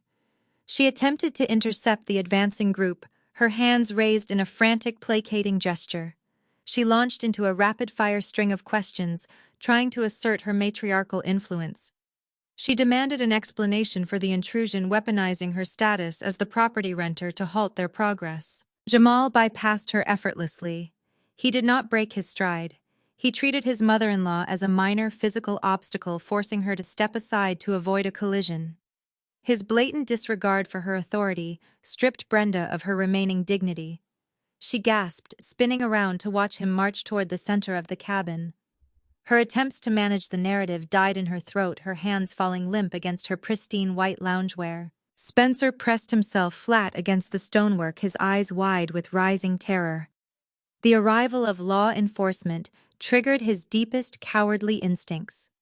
He sought invisibility, desperate to detach himself from the impending wreckage. Jamal stopped in the middle of the open floor plan. He turned his head and found my position near the luggage. He held my gaze. A current of silent communication passed between us. The grueling weeks of clandestine audits, the late-night strategy sessions, and the careful orchestration of the financial snare culminated in this singular moment. He saw the packed suitcase. He saw the isolated stance I maintained against his toxic in-laws. I gave him a single deliberate nod. The motion confirmed the trap had triggered successfully. The bait had been consumed. The digital evidence sat secure and ready for deployment. The target was ripe for extraction. He returned the nod, a brief dip of his chin, acknowledging the transfer of control. He broke our eye contact and pivoted his body. He locked his focus entirely onto the woman sitting on the plush sofa. Kendra sat frozen. The vibrant emerald silk pooled around her trembling legs. The color drained from her cheeks, leaving her skin a sickly ashen gray. The arrival of her husband, flanked by badges and legal counsel, shattered the illusion of her untouchable status. She recognized the specific brand of destruction marching toward her. Her lungs struggled to draw air. Her manicured fingers clawed at the expensive fabric, desperate to find purchase in a world rapidly spinning out of her control. The corporate attorney stepped up beside Jamal, resting his leather briefcase flat on the edge of the mahogany coffee table. The twin metallic snaps of the briefcase latches springing open sounded like gunshots in the dead quiet of the room. The lawyer extracted a thick stack of manila folders, holding them ready. The visual presence of the legal documents sent another tremor of fear through the room. Richard and Brenda stood paralyzed in the foyer, watching their empire begin to crumble from the inside out. They lacked the tools to combat empirical data and sworn affidavits. Jamal did not flinch. His posture remained rigid, his breathing steady. He stared down at Kendra, letting her squirm under the weight of his judgment. The emerald green of her stolen robe clashed violently with the grim monochrome reality of the police uniforms surrounding her. She tried to swallow, but her throat moved uselessly. The grand stage she had built for my humiliation had been hijacked, repurposed for her own demise. She was trapped, cornered by her own insatiable greed, and forced to face the man whose life she had tried to systematically destroy. Jamal reached into the open leather briefcase resting on the edge of the mahogany table. He extracted a thick, heavily bound dossier.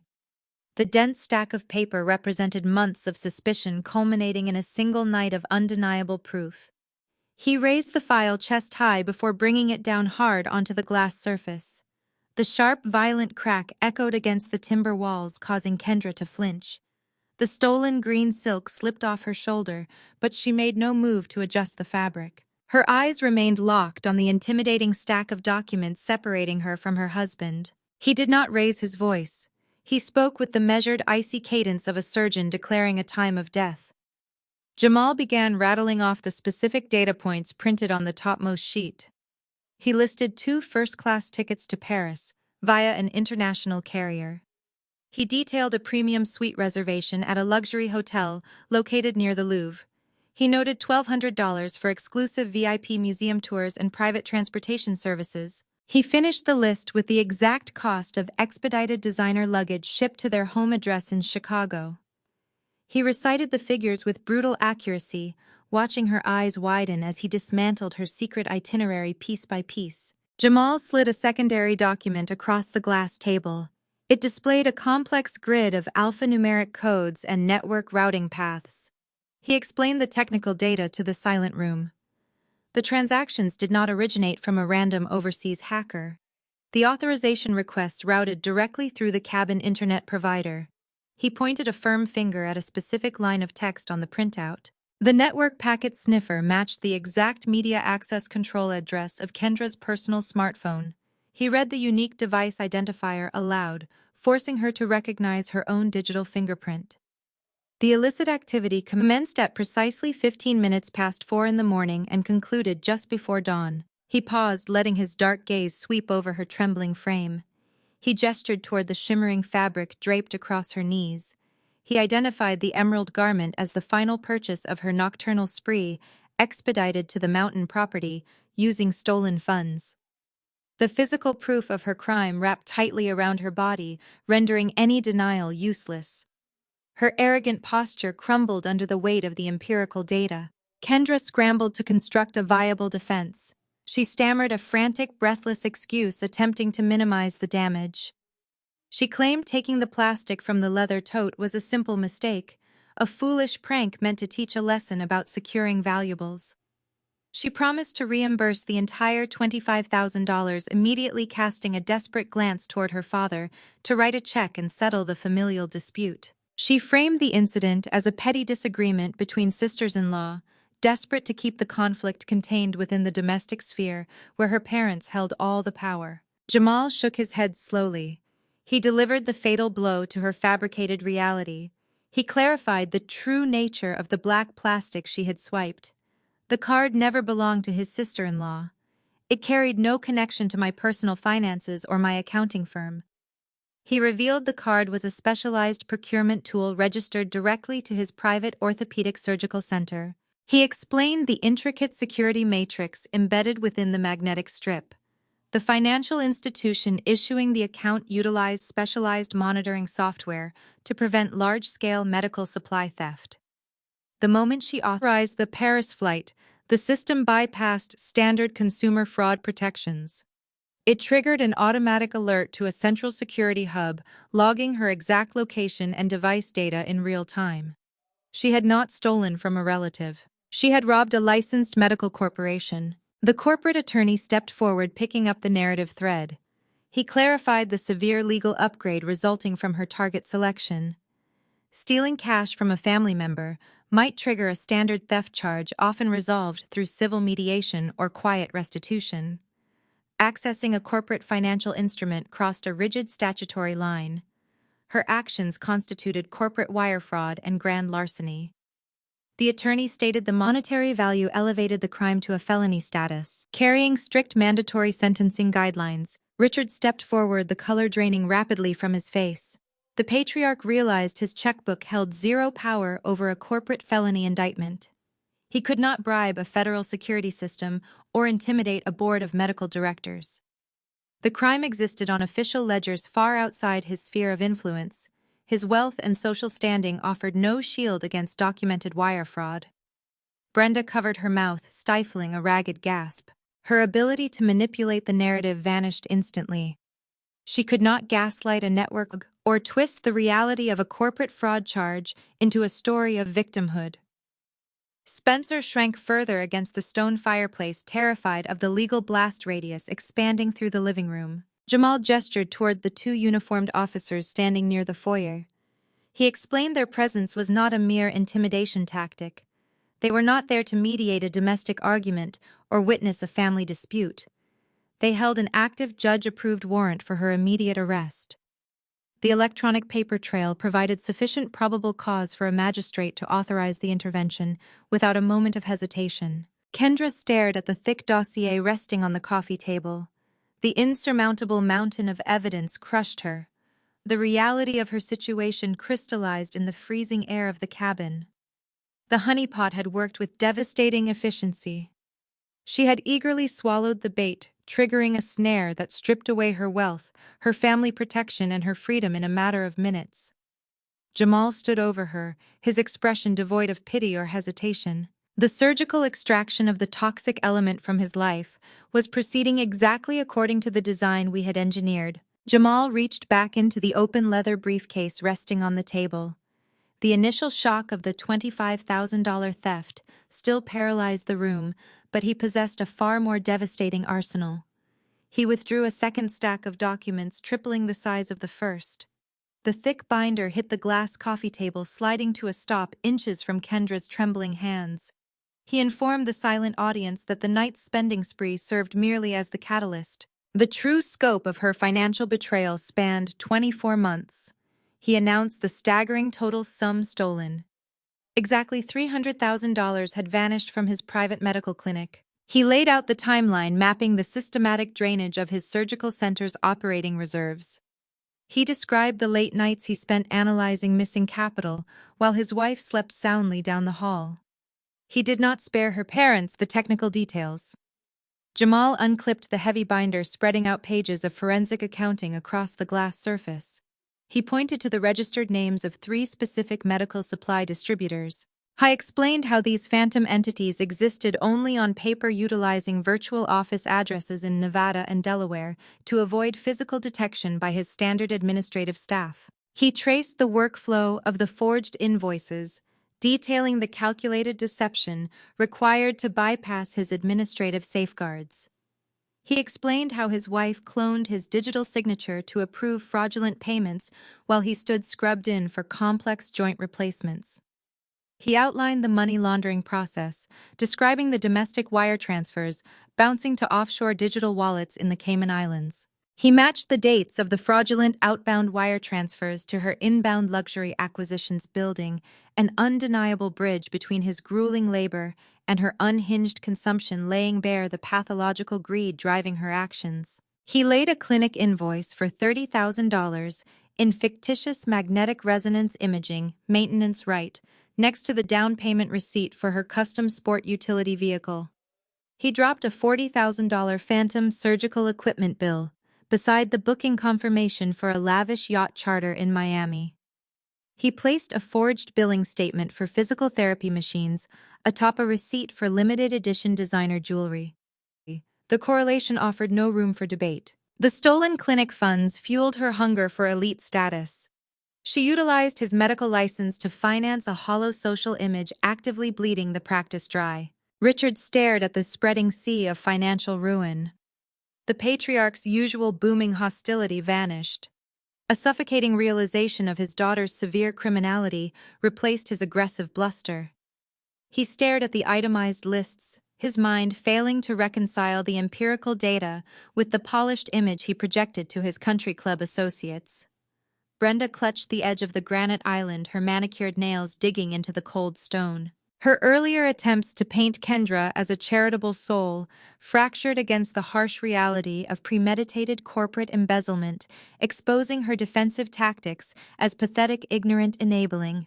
The magnitude of the theft stripped away their protective arrogance. They could no longer dismiss the issue as a simple domestic misunderstanding.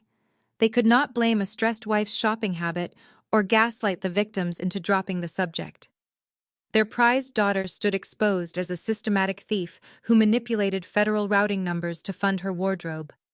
The walls of their fabricated reality buckled under the weight of the undeniable audit trail. The presence of the police officers and the corporate attorney solidified the inescapable nature of the impending doom, sealing off any available exit strategies. Desperation drove Richard to his default mechanism. He reached inside his tailored jacket, pulling out a leather-bound checkbook.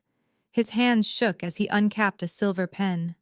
He offered to cover the entire missing sum immediately. He proposed writing a check for $325,000 on the spot, adding the morning's theft to the historical embezzlement. He offered an additional premium to cover whatever fees the corporate attorney required to make the police officers leave the property.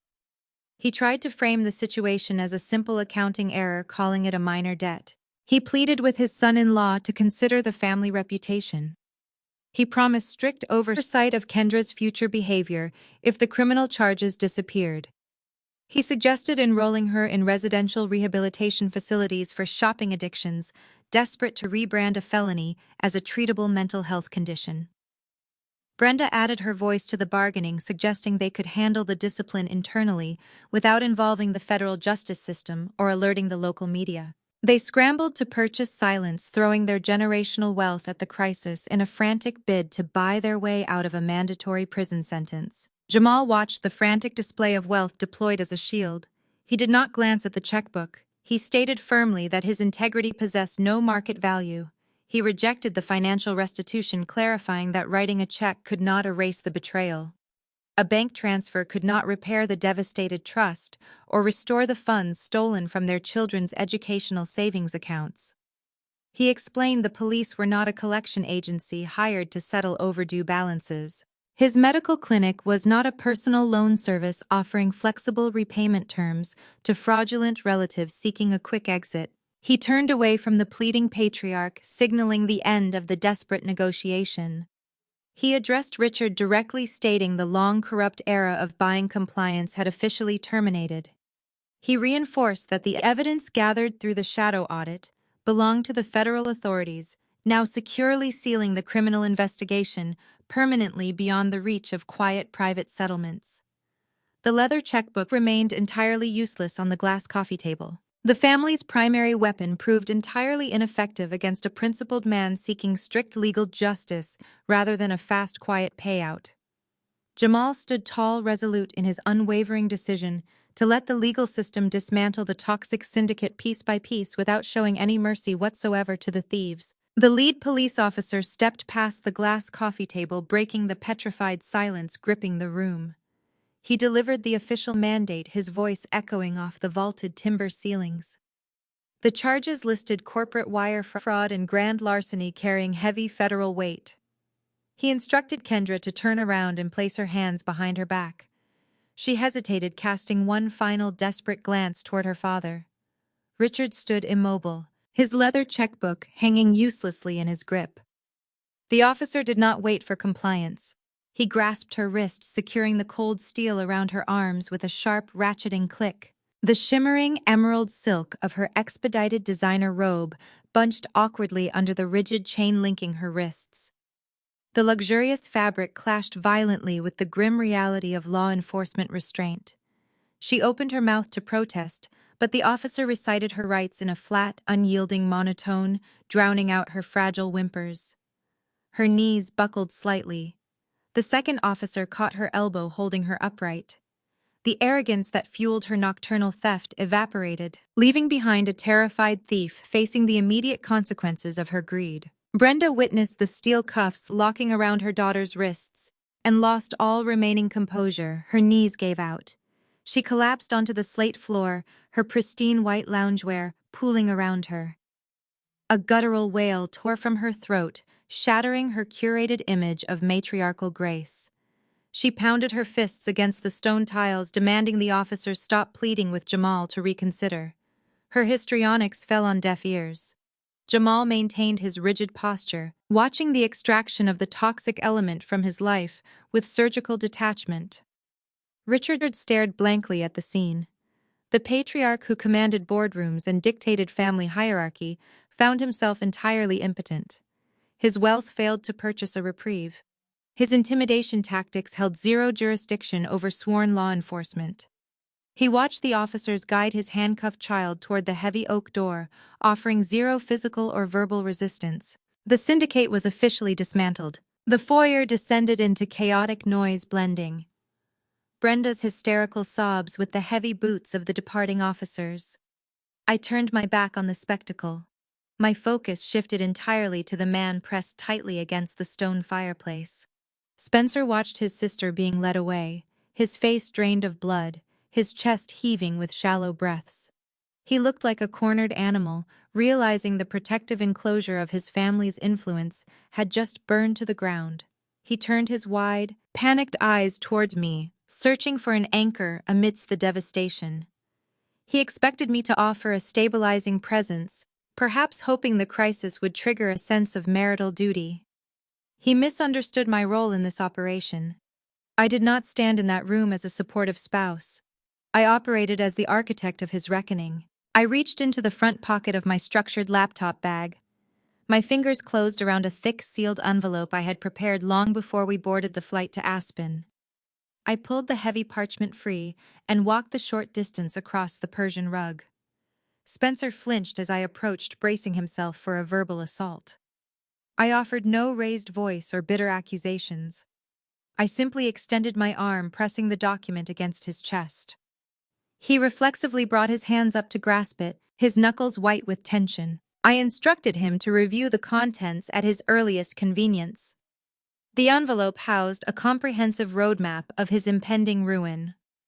The first item consisted of fully executed divorce papers bearing my notarized signature. I explained the filing process had already commenced in our home jurisdiction, rendering our marital union legally fractured before the vacation even began. The subsequent pages contained dense financial ledgers outlining the systematic shielding of my personal wealth. For the past 6 months, I utilized my forensic expertise to isolate my assets from his reach.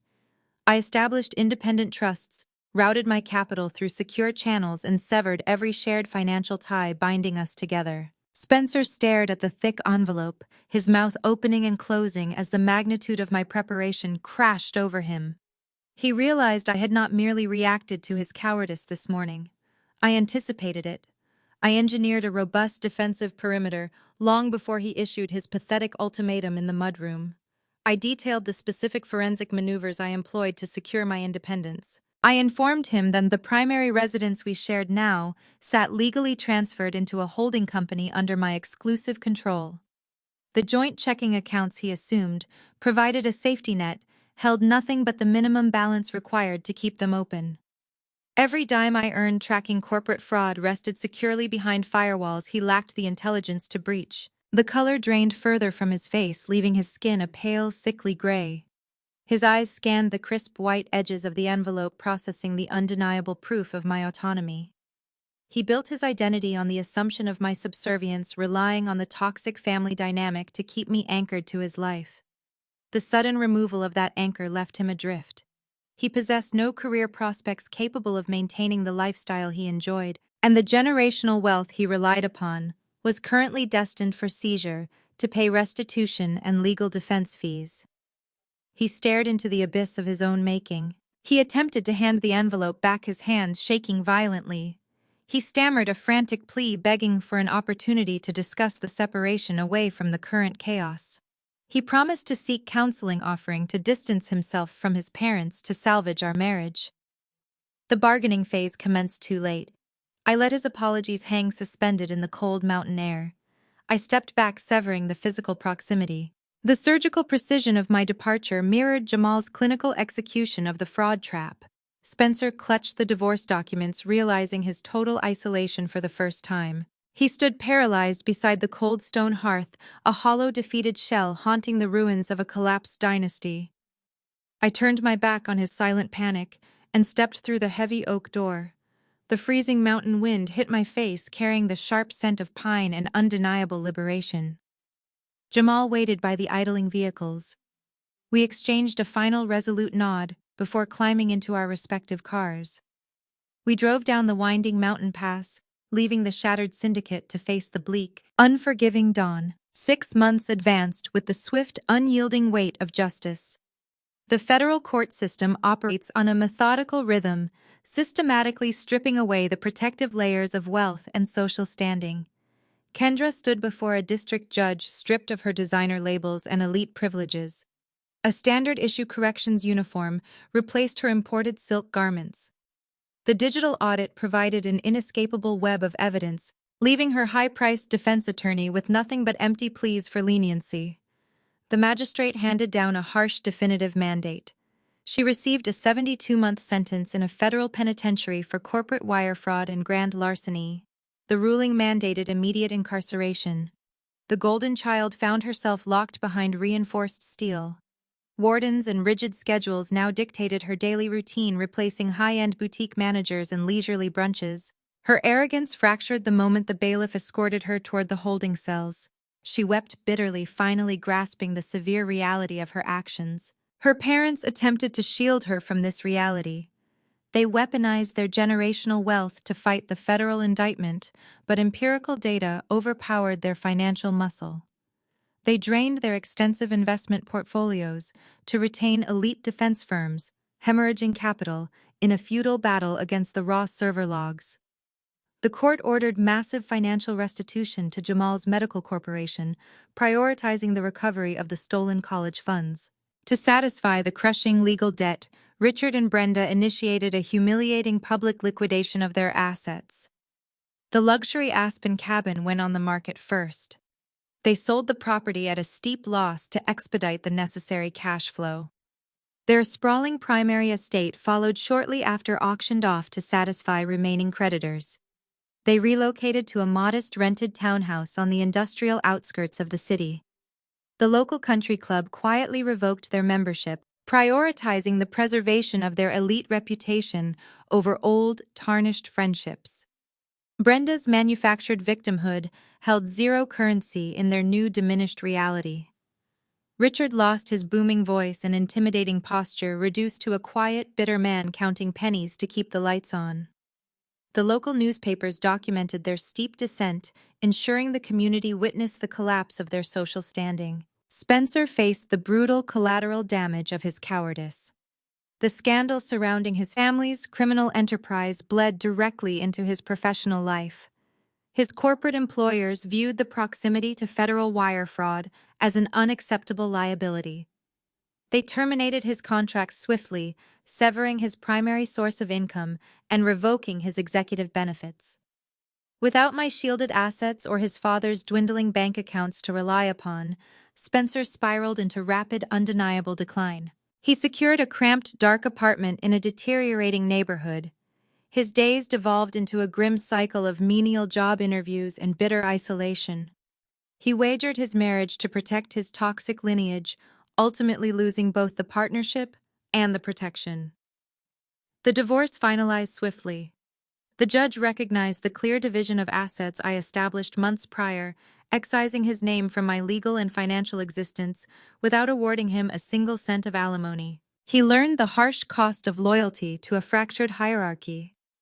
The silence in his empty apartment served as a permanent reminder of the wife he abandoned to appease a tyrant. Jamal emerged from this wreckage fortified and victorious. The family court judge reviewed the extensive criminal convictions and granted him immediate sole physical and legal custody of his children. He shielded them from the toxicity of their maternal grandparents, establishing a stable, nurturing environment governed by discipline and genuine affection. The surgical center rebounded with astonishing speed. With the internal financial bleed permanently cauterized, operating reserves surged. I expanded the clinic's footprint, hiring additional specialists and upgrading the surgical bays with advanced imaging technology. The heavy gray exhaustion that previously shadowed his eyes vanished.